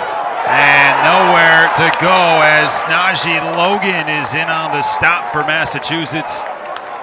And now you're looking at they're a 4th down, go for it or a field goal situation. Most likely the field goal here, trying to get a little tricky. And I couldn't tell if they were trying to go with the quarterback throwback or not. It looked like Tomas Whitford was trying to pull that ball up to be able to throw it to Pavia, who was wide open. But this is the right call, I think, for New Mexico State. On 4th and 8, you got to take this field goal here. That trick play didn't work. Albertson on for the 29-yard field goal, trying to tie things up for the Aggies. Snap is down. It's not a pretty one, but it is indeed good. They all count. Knuckleball from Albertson. You're right. It's good for 3. And it'll take us to our next timeout. We're all tied at 13.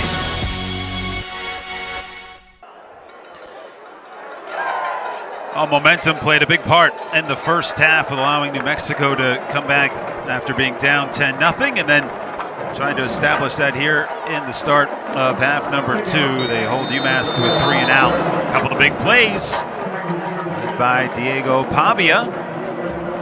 Tied things up on the 30-yard field goal from the kicker Albertson. Spin this one away, and it will indeed get out to the end zone. UMass football, proudly supported by the UMass Store. Football fans, be sure to join the UMass Store Rewards program. Create your free account so that you can earn points for buying UMass gear and engaging with the UMass Store's social media accounts. Some good gear. Get you that hat, Gresh.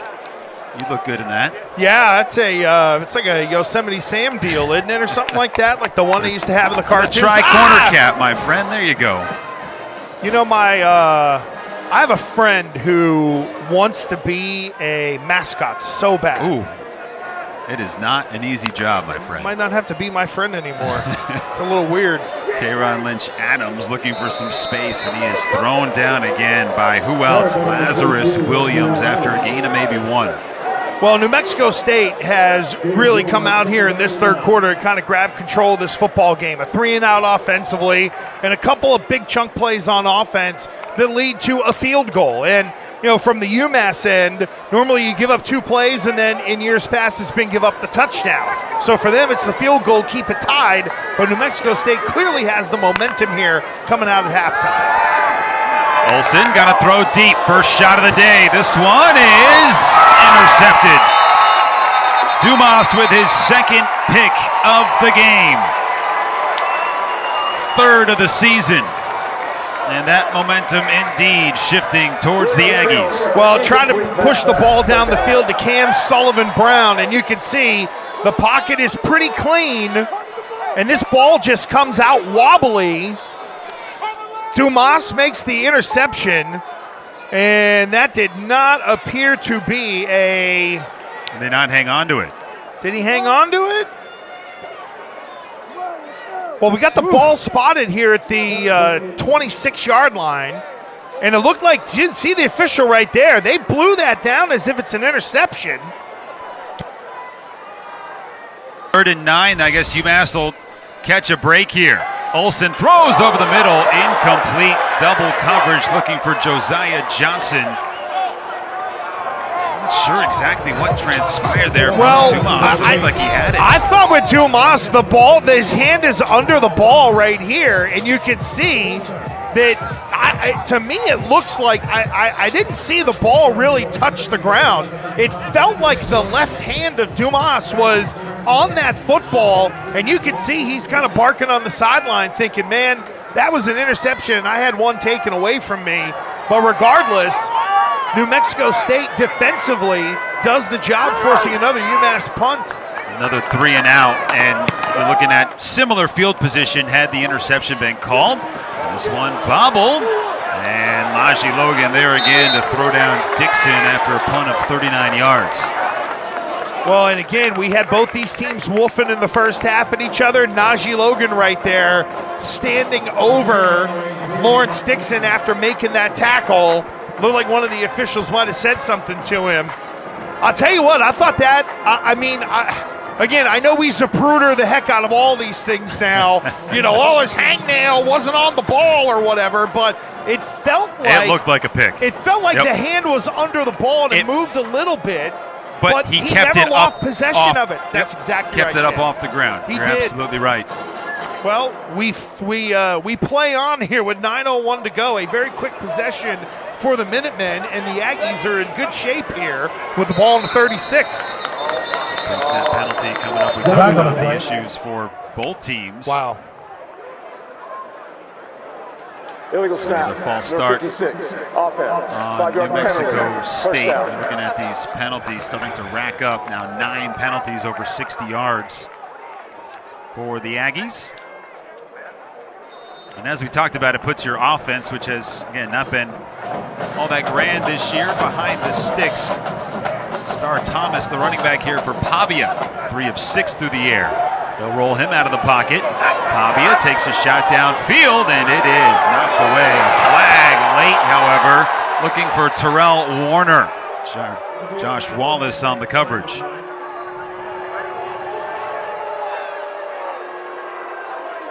What'd you see there, Greg? I think I saw pass interference. Defense, 15-yard penalty, and an automatic. First down. So they gave him the PI on the early contact and couldn't really get a look in terms of any hold or anything off the line of scrimmage.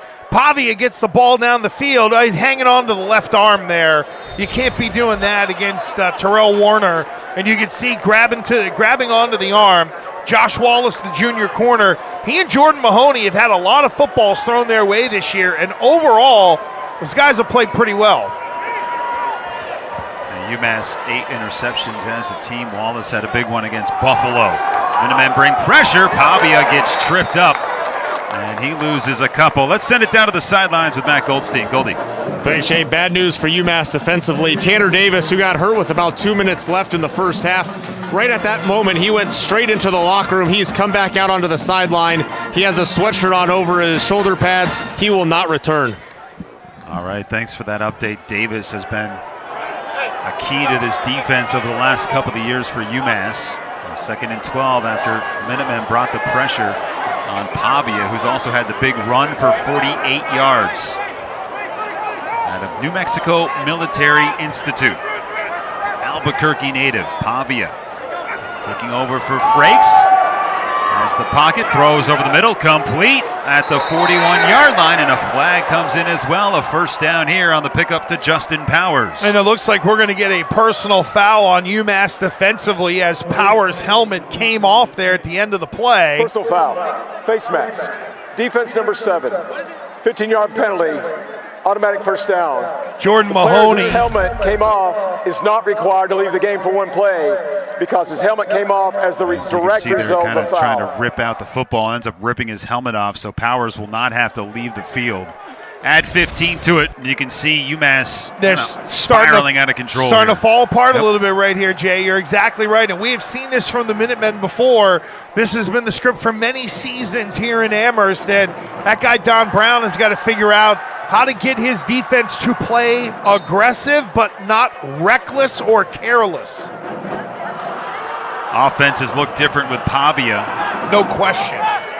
Not to take anything away from Frakes, but he's shown some poise and has taken some shots and has kept on going. Pavia will take another one towards the end zone, and Mahoney knocks it down. A little bit of a bump there towards the end, looking for Jordan Parker. Mahoney clears it away. And to me, that's one where you like the officials letting them sort of grab at each other. They're a little handsy right there. I know some will say that Mahoney had that left arm kind of extended and pushing a little bit, but to me, that's just football right there. No one impeded either player in terms of making the play, and Jordan Mahoney is a kid to keep an eye on. I know he had a pick six earlier this year here in the UMass win over Stony Brook. Kid's going to be a player. He's been the it factor guy for UMass defensively. Meanwhile, 2nd and 10 for Pavia. He's got Thomas in the backfield. They'll give it to Thomas. Thomas with a little room off the right side, and a good gain on 2nd down will set up 3rd and manageable as he picks up 7. The one thing I love is that you got the fullback you get the tight end in there, Trevor Stevens. I thought it was Eric Marsh. Instead, it was Stevens who's really lined up as an H-back. Great effort by Star Thomas, but a great lead block from Trevor Stevens, number 88 as well. 3rd down. 0 for 9 today for New Mexico State on 3rd downs. They need 3. Thomas the back. Pavia's got to keep it. He's got nowhere to go, and he goes down. It's Cushney in the backfield for a loss of 6. Terrell Johnson as well on the sack for UMass, and we talked about this offensive line not giving up much of this, but that play looked a little awkward for the Aggies. Well, Pavia doesn't do anything silly in the pocket in terms of throwing the football or doing anything to take you out of field goal range. As you see, he realizes the defense is swarming in. He starts to try to press it up the field as best he can to set up another field goal try for Ethan Albertson. Looking at 43 yards for Albertson. His 30-yarder didn't look all that pretty last time around. Trying to take the lead. Albertson's kick is up, and it is good. He has been huge here today, and he gives New Mexico State their first advantage of the afternoon. We'll step aside. 6:16 to go here in the 3rd quarter. Well, Tom Brown and his defense able to hold New Mexico State to a couple of field goals here to start the 2nd half, but that has allowed the Aggies to take the lead, and New Mexico State 6 plays, 37 yards. It hasn't been much offensively outside of a couple of big plays from Pavia, but not needed in a game like this, Gresh. Well, it's big plays, it's penalties, and it's timely plays from this New Mexico State Aggies team here on the road, trying to get their first win in what feels like forever for the program on the road. Delosier on the return out across the 30-yard line, a 25-yard gain on the kickoff for UMass. And here we go with the chippiness. We saw some of it in the 2nd quarter. We get a little bit of it here in the 3rd quarter. And I was watching Don Brown during not only the commercial, but when his team was coming off the field, and you could see he was trying to wake his team up a little bit. And then here we go. So pushing and shoving, and here we go. And then we get more pushing and shoving, and then we get some people staring at each other, and hopefully everybody can settle down and play football. This has been Brady Olson's game. It's only been him at QB, and now the handoff to Ellis Merriweather, twirling around and getting out to the 2nd level for a gain of 7. And trying to get Merriweather going in between the tackles has been at times a little rough today, but you see, you pull one of the backside linemen, you pull a tight end over there as well, so you're able to keep 4 engaged at the line of scrimmage of your bigs, pull a tackle, pull a tight end, kick it out, and let your 225-pound back run it up in there. 140 yards of rushing offense today for the Minutemen. Keep it on the ground to Merriweather. He gets spun down by Lazarus Williams, up to 6 tackles already on the afternoon for him. And it's interesting, Jay, because, you know, when Garrett Zuro or Gino Campiotti were in at quarterback for UMass in games earlier this year, they tried a lot of that quarterback run to get to the outside, the way New Mexico State has been able to do with Diego Pavia.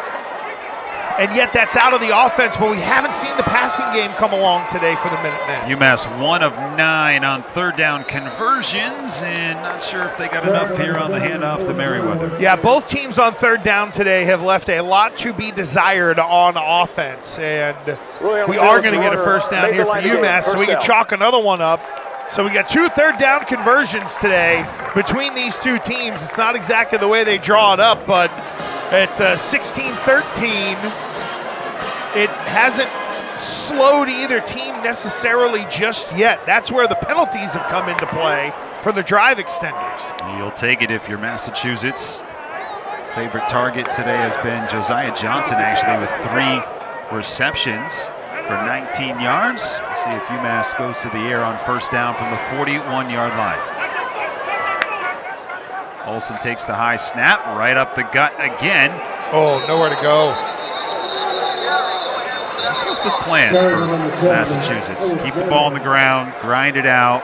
They want to play these types of games, but you got to be a little more creative at times. Yep, yeah, you can play not to lose, but you still need a little bit of creativity, and you saw Trevor Brohard right there, the captain, number 80, just shutting down that middle run for UMass right there. Brohard, who we highlighted as one of the impact players coming into today's game. I love the flow and locks. He's been pretty good against this UMass run. He sure has. Second down, play action to the near side, George Johnson the third, and he's able to scoot upfield for a pickup of about 6. And that's a perfect play call right there by offensive coordinator Steve Kasula, because Brohard, who had slid out of the box into the slot area, came and brought pressure off the edge, and Brady Olson was able to just throw the ball right around him. So Brohard, just by the play call, takes himself out of the play, and now UMass is in a third and convertible here. Well, they converted on 3rd and 1. Defensively, New Mexico State, 39% on third downs this season. Again, they've held opponents to under 30 points per game so far this year. Handoff up the middle, Merriweather, and not much there for Merriweather. Justin Segura in on the stop along the line. Well, Jay, we saw it, a great picture from our camera crew right there. There's no deep safety. You've got 11 guys of this New Mexico State defense that are up within 5-6 yards of the line of scrimmage, so there's really nowhere to be able to run the ball. You saw Ellis Merriweather coming off the field right there, who was like, what are we doing? But look, there's no deep safety, and in fact, you've got 8 people in the box right there, and you got 3 wide receivers out wide. So New Mexico State, they're not worried about UMass throwing the football at all.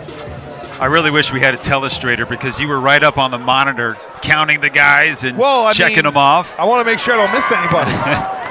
Kaloji back to punt as UMass tries to play the field position, and they won't, as that goes out of the end zone. Kaloji gets one away, almost too much, or indeed too much on that kick of over 50 yards. I will say this, given the year that CJ Kaloji has had today, it's been the best game that I've seen of his this year, and we've had the home games here in Amherst. It's been a struggle at times for UMass in the punt game, and now, looky here, New Mexico State, they're on the road, they're playing some defense, they put in Diego Pavia, wakes them up offensively, and they find themselves, even though they're deep at the 20-yard line, backed up into their own end, a 3-point lead on the road with 2 minutes to go, and a veteran quarterback in for you. This really couldn't be set up much better for New Mexico State. Pavia, 4 of 8, 96 in the score.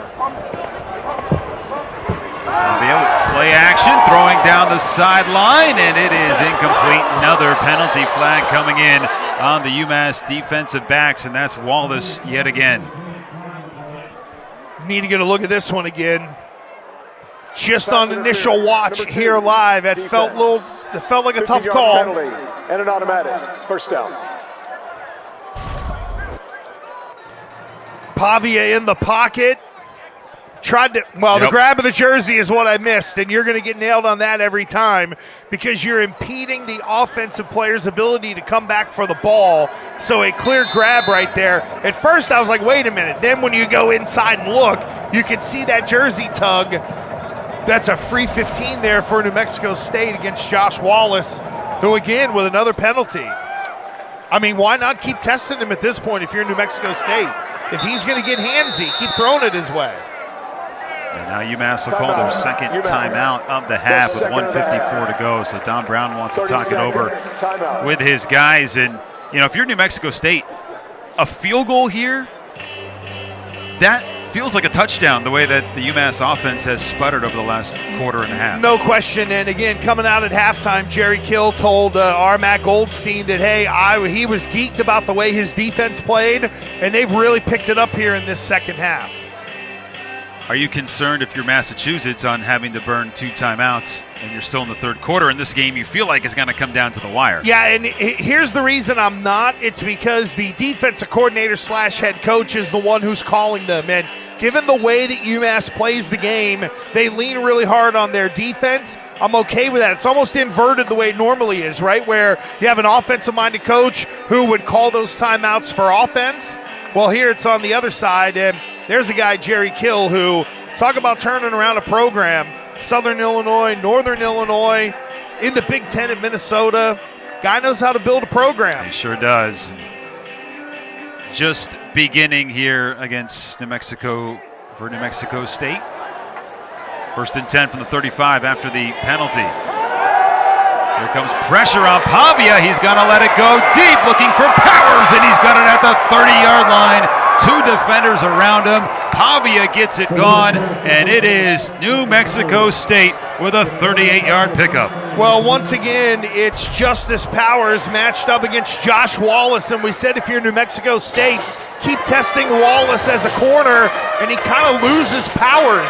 Even though there are other Minutemen defenders around, the main defender is supposed to be Josh Wallace, and look how far away he is from Justice Powers as he makes this catch. 81 yards receiving today for Powers.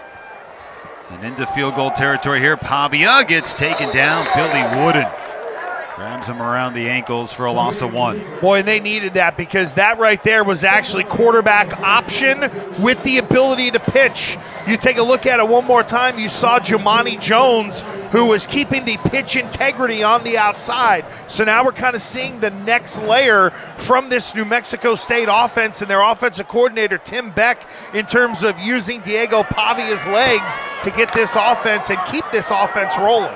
And keep in mind, New Mexico State is without one of their better receivers, Cordell David, who got injured in that first quarter. UMass can't get lined up here. Pavia again fires over the middle, almost intercepted at the feet of Tyler Rudolph, and really the first poor throw we've seen from Pavia today. Yeah, tried to force that one in there, and that was your kind of zone read. There's your play action right there, and then tried to fire it up the middle. UMass defender a little handsy with the grab right there and might have gotten away with one.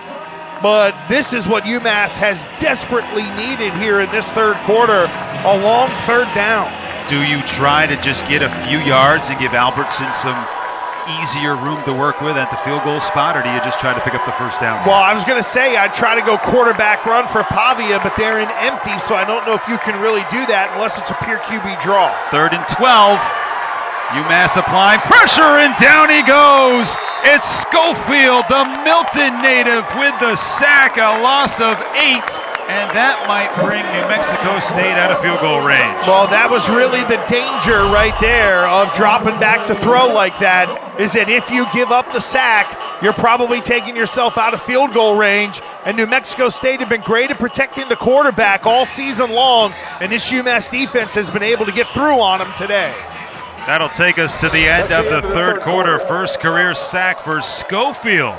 And it's 4th and 20 for New Mexico State. We've got fourth quarter action when we come back here on ESPN+. Well, that means it's getting cold downstairs for Matt Goldstein as afternoon turns to evening here in Western Massachusetts. UMass trailing 16-13. New Mexico State taking a sack. For anybody who remembered Goldie, the kicker, he's got a lot of natural insulation. He'll be fine. A punt away, and will go out of bounds just past the 10-yard line. So Massachusetts will have to create a drive here. Oh, here he goes. All right.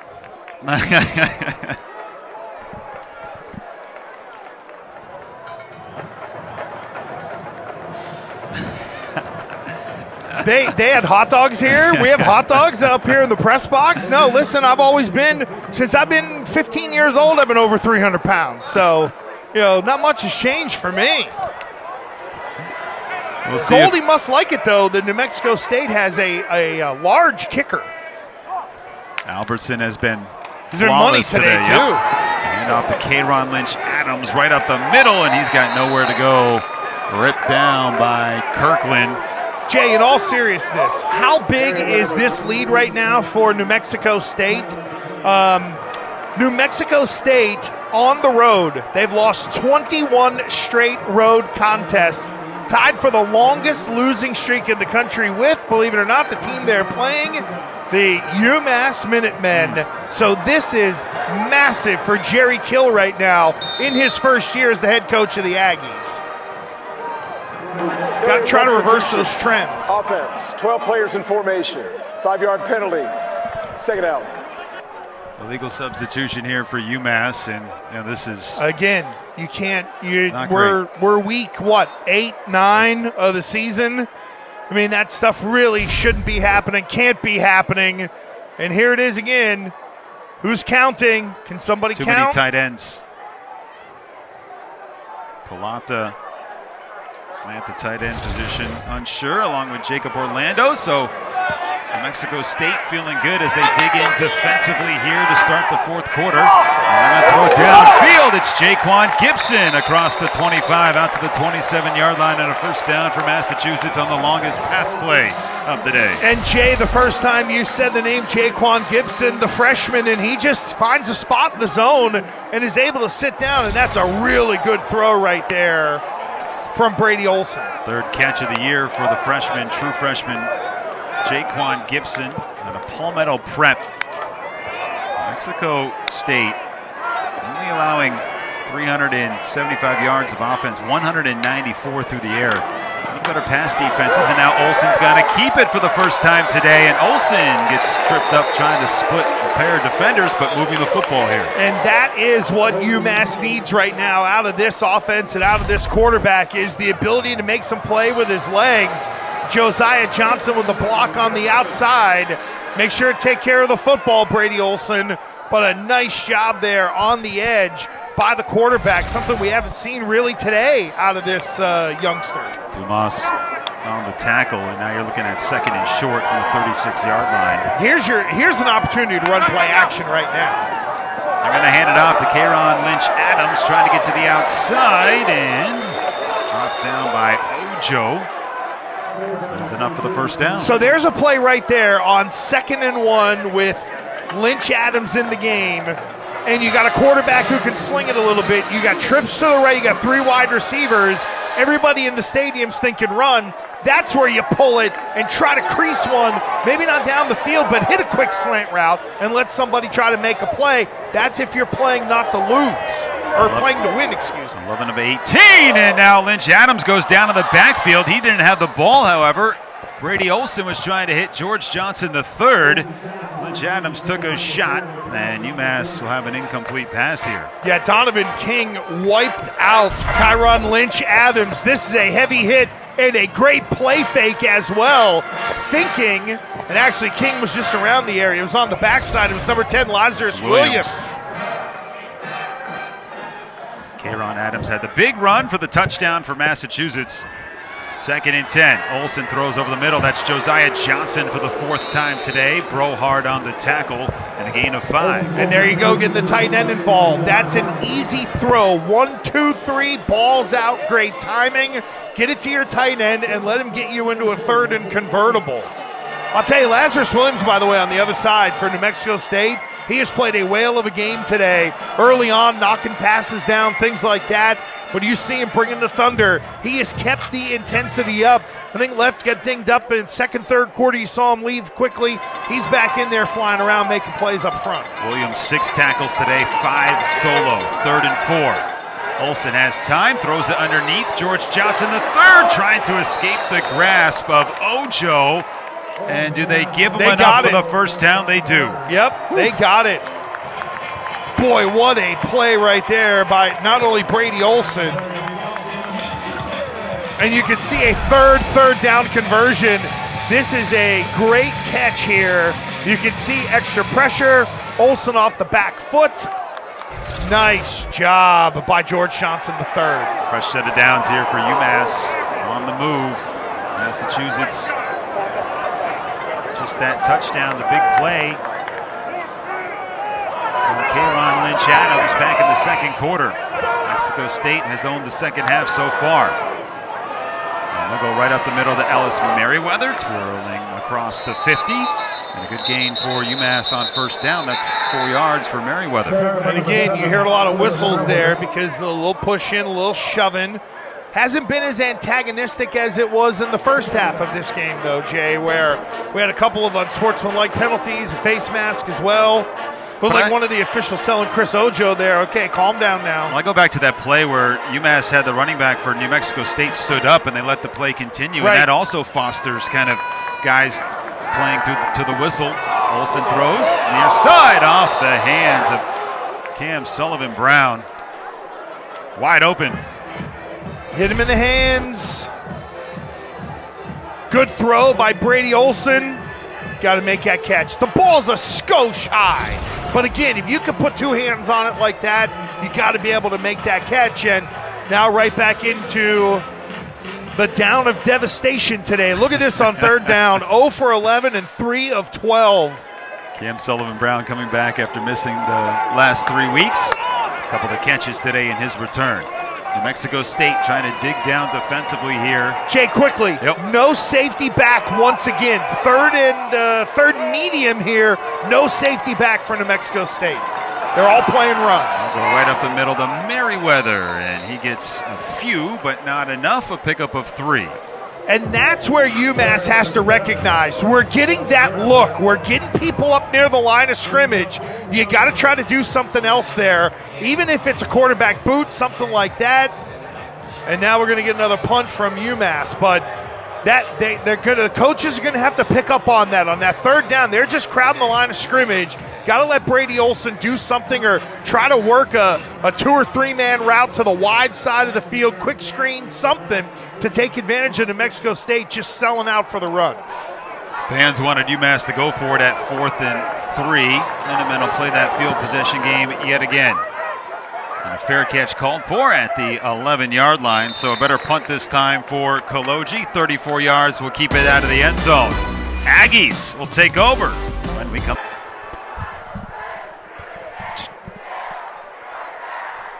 Second and 5 here for New Mexico State. 8:35 to go in the fourth quarter. Pavia, he's going to go deep yet again, and it is caught across the 45 into Massachusetts territory. Jonathan Brady. The deep shot has been effective for Pavia, this one for 35. Well, you're going to see Brady kind of working out of the slot here, and it was a wheel route where he stopped on the wheel route and then re-accelerated once again. This is a heck of a route against Teray Powell. And a big throw from Paiva. Powell had been out a couple of the games, came back. Teray did last week against Buffalo. Pavia has been 6 of 11 today for New Mexico State. Will hand it off to Star Thomas, and Thomas able to stay upright for an extra 2 yards. That's a big-time throw from Pavia as well. I mean, that's the difference in this game, right? Yep. Here's what Pavia has been able to do. When you thought New Mexico State, after beating New Mexico 2 weeks ago, just with the freshman Frakes, it was going to be his chance to really take control, and Pavia coming in, giving his team a spark. Jay, it's been the big plays for New Mexico State. I mean, think about it. They're on the road. They have not converted a third down yet today on offense. But what's been the difference? They've made field-flipping plays, 30, 40, 50-plus yard plays. Pavia 167 yards through the air. And not slowing down here. He's going to throw again. Now he has room to take off across the 40 and gets the first down. Out to the 38-yard line, a pickup of 10. And, you know, that's where Pavia really shows and exhibits some of the skills of a running back. And I know that in the pro game, you get some quarterbacks who, when they do get out of the pocket, they look to slide right away or run out of bounds. Pavia that time out to his right, but then runs back to the middle of the field to wait and slide. That's more of what a running back would do versus just a true quarterback that can move a little bit. And one of the things New Mexico State has not done today, turn the football over. Up by 3 here, inside 7 minutes. Thomas on the give left side, and Vixero Alaguede pushing back after a yard gain. Now, here's something interesting. New Mexico State clearly on the road, haven't won in 21 straight on the road. They have the lead. They're struggling on third down, but UMass only has 1 timeout. So if you're UMass and Don Brown, you got to be careful in terms of how you work your substitutions. Maybe this is a spot where New Mexico State, believe it or not, might want to speed it up a little bit if they think they've got some good matchups, because Don Brown's only got 1 time to be able to stop it if they do. A great point, and also if you're able to get in field goal range here, you're going to force UMass to have to go the distance. Pavia's got to keep it around the left side, escapes a tackle, and gets the first down. Boy, that's some running back moves right there. Pavia leaves a jock on the field and then puts his shoulder down. Look at this. He tears this to the outside. There's the I'm going to make a guy miss, and then watch this. Boom! I'm going to put the shoulder down and make sure I get the first down. That is great work from the New Mexico State quarterback. And you get the impression that Pavia, the Aggies, aren't thinking about settling for a field goal here. They know a touchdown would pretty much put this one away. Give your defense room to have some errors potentially. Give yourself a little bit of wiggle room here on the road. And a collapsing clock here for Pavia and company, and just going to knock it off. Proud of the snap. Full start. Number 69. That's a gift for Massachusetts. 5-yard penalty. First down. Well, and what it also allows, too, is for Don Brown to get some substitutions in defensively, and you're at 1st and 15, so kind of changes some things for New Mexico State. Just couldn't hold the water. Number 69, excuse me, Doro O'Mary. Just a little wiggle. And when you're 300 pounds and you wiggle, people see it. It's the Houston Baptist transfer for New Mexico State. Now it's 1st and 15. Thomas with the handoff, and he's able to get that yardage back and a little more. 6 yards, and again, that long extended run for Thomas. He doesn't go down easily. No, he doesn't. And Jumani Jones, who caught the touchdown pass earlier, 6'2", 225. Star Thomas, 6 foot 225. I know it's only 2 inches, but you can see built a little differently. And you're right, Jay. Thomas hard to bring down, the leading rusher for New Mexico State coming into this game, and you can see why. Just a tough runner. And you can see UMass trying to create that turnover, grabbing at the football. With their chances dwindling in control in this second half, New Mexico State. UMass took a 13-10 lead heading into half. Just 6 points scored in this second half with 3:48 to go. Pavia escapes trouble, goes downfield, touchdown Aggies. Terrell Warner on the reception of 28 yards. What a fantastic job by Diego Pavia in the pocket. They go 88 yards, Gresh.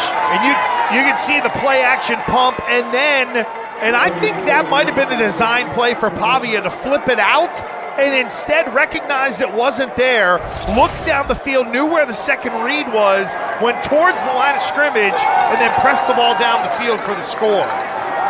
Pavia has changed this game. He sure has, and the extra point is good. 2-score game now And keep in mind, 88-yard drive where UMass didn't go for it on 4th down, and the Aggies take control. Diego Pavia has changed this game for New Mexico State. You saw Ethan Albertson, who's about ready to kick off. His 3 field goals have been big, but to think that you have been as bad as you've been on offense on 3rd down and you're up 10. Here's a big return for Duozier across the 40 in his second.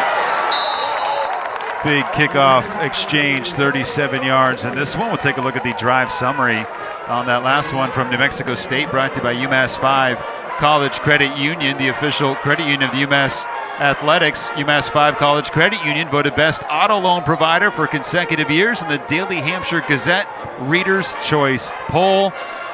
And 3 scores in this second half, all by New Mexico State. That one, length of the field, was not easy, and it took 5.5 minutes off the clock. UMass down 2 scores, need to make something happen quickly. Olsen throws into traffic, looking for Ross. Incomplete. And I like the trying to press it down the field a little bit, but again, it's a 10-point lead, and this is where you can start to use the flats in the middle of the field to be able to get some easy throws for Brady Olsen, and then maybe once you cross the 50, then you can start to take those shots into the end zone. But you're also looking at the defense now, knowing that you're going to be trying to throw the football down. And again, look, it's cover 3 right now. Throw it to the flats, throw it to the outside, and instead you're looking to try to get it downfield, and you get sacked as Lazarus Williams gets to the quarterback again. This guy's played a whale of a game up front for New Mexico State. That'll put a bow on what a phenomenal game Lazarus Williams has had. You can see him just try to get around the edge, and he does. Beats Connor Vasher. Max Longman, the left tackle, has been dinged up a little bit. Great game for number 10 in white. Yes, maybe looking at their final 2 plays as Brady Olsen escapes the pocket, throws downfield. It is Onoma Dieke who can't get a foot down inbounds.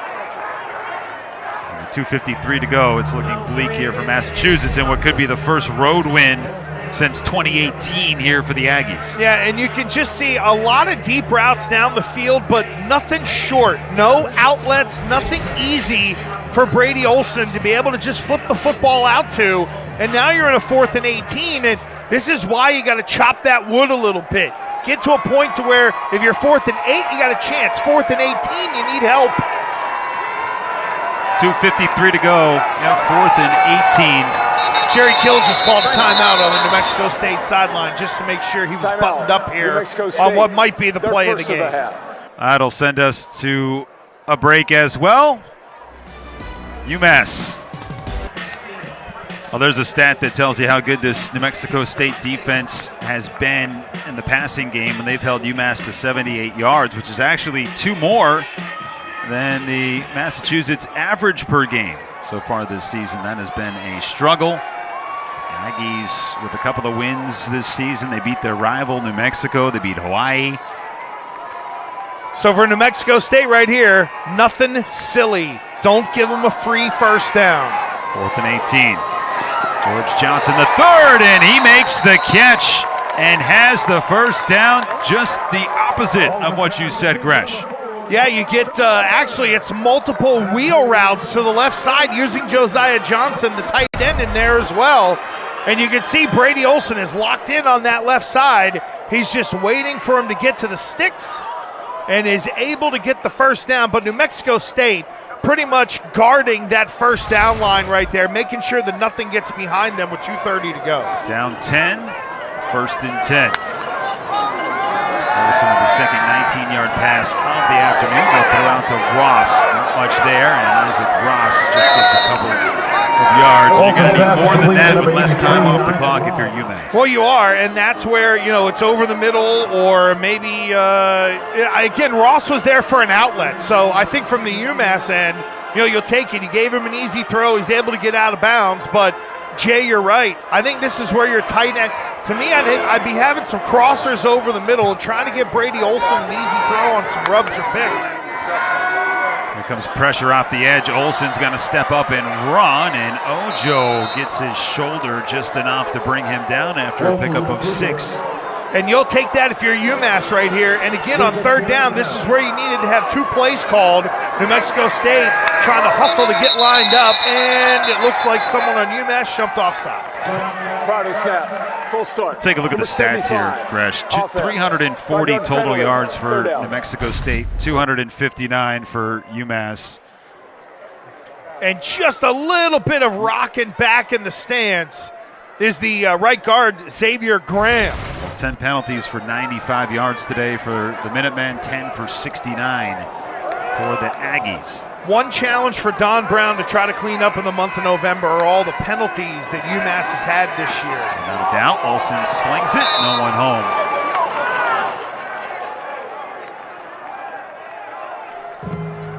And this is where rhythm matters in your passing game. Remember the throw over the middle to Josiah Johnson? And I said, ball snap, 1, 2, 3, that ball's out, right? Well, this is where not having rhythm in your passing game really hurts you. You have nothing that is a go-to or nothing that you can really rely on. You're trying to create the timing with wide receivers who really haven't had many footballs in game action thrown their way. And you go back to that first half. Early on, it was an interception off the hands of a UMass receiver that changed the momentum of this game. UMass had a 10-0 lead at that point. Here comes pressure. Olsen throws. George Johnson III can't reel this one in. It was behind him. With 1:23 to go in this one, and we will send this to break. So, New Mexico State on the verge. Their first road win in 21 tries.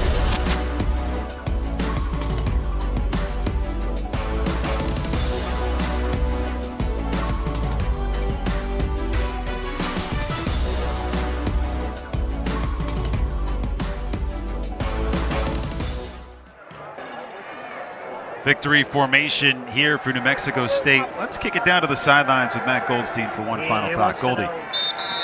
He wants to know if there's anything in particular he should discuss. These two coaches have faced off against each other back in 2007 when Jerry I'm having a hard time.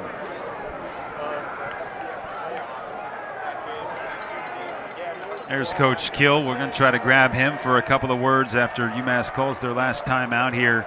1:18 to play in this one, and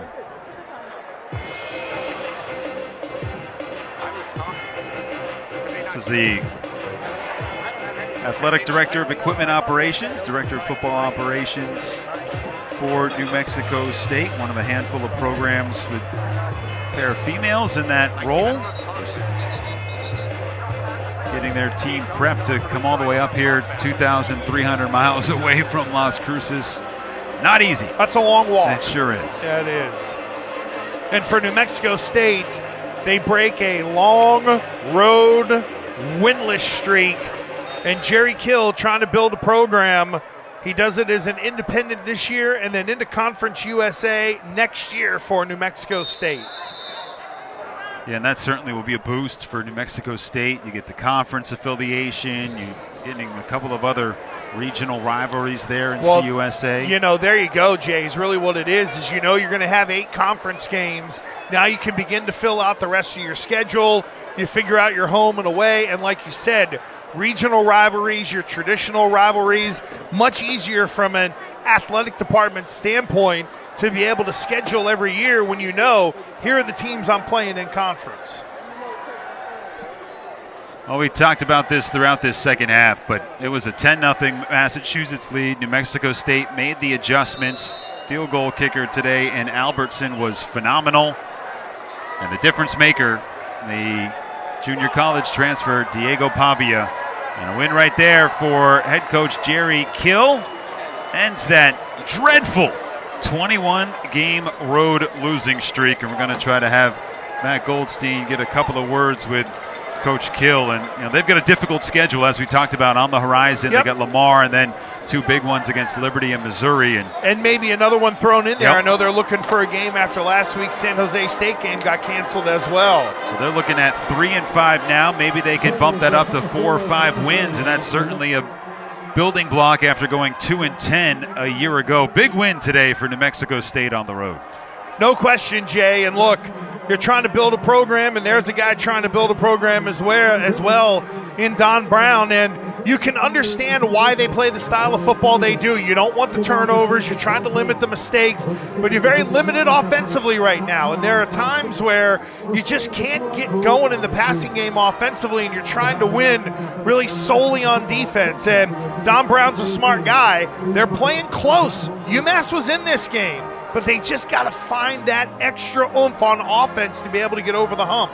334 yards of total offense today for the Aggies, 259 for Massachusetts. Pavia, 7 of 12, 194 yards through the air. His first 2 touchdowns with New Mexico State, and again, he was the game changer. Had a couple of big plays, and the receiver Justice Powers, 81 yards, 5 targets, and 38 on the long. We go down to Matt Goldstein and head coach Jerry Kill. Guys. Coach, at halftime you said that you felt your team was lethargic. Diego Pavia came in at the end of that first half, second half.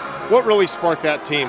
Well, I think that, our defense, coming out and getting a stop, and then, we had some big plays, and Diego was a part of that. He gave us a little bit of a spark, and, Donnie Brown going against him defensively is not an easy task, and it's a great hire here in UMass. Will be back where it needs to be, and they'll be on top because that guy can coach. So we're fortunate. The defense posted a shutout in the second half. What were you able to take advantage of UMass offensively? Well, I think the big thing is I think both offenses are similar, as I said before, and I think that we stopped the run and made them throw the ball just like they were doing to us.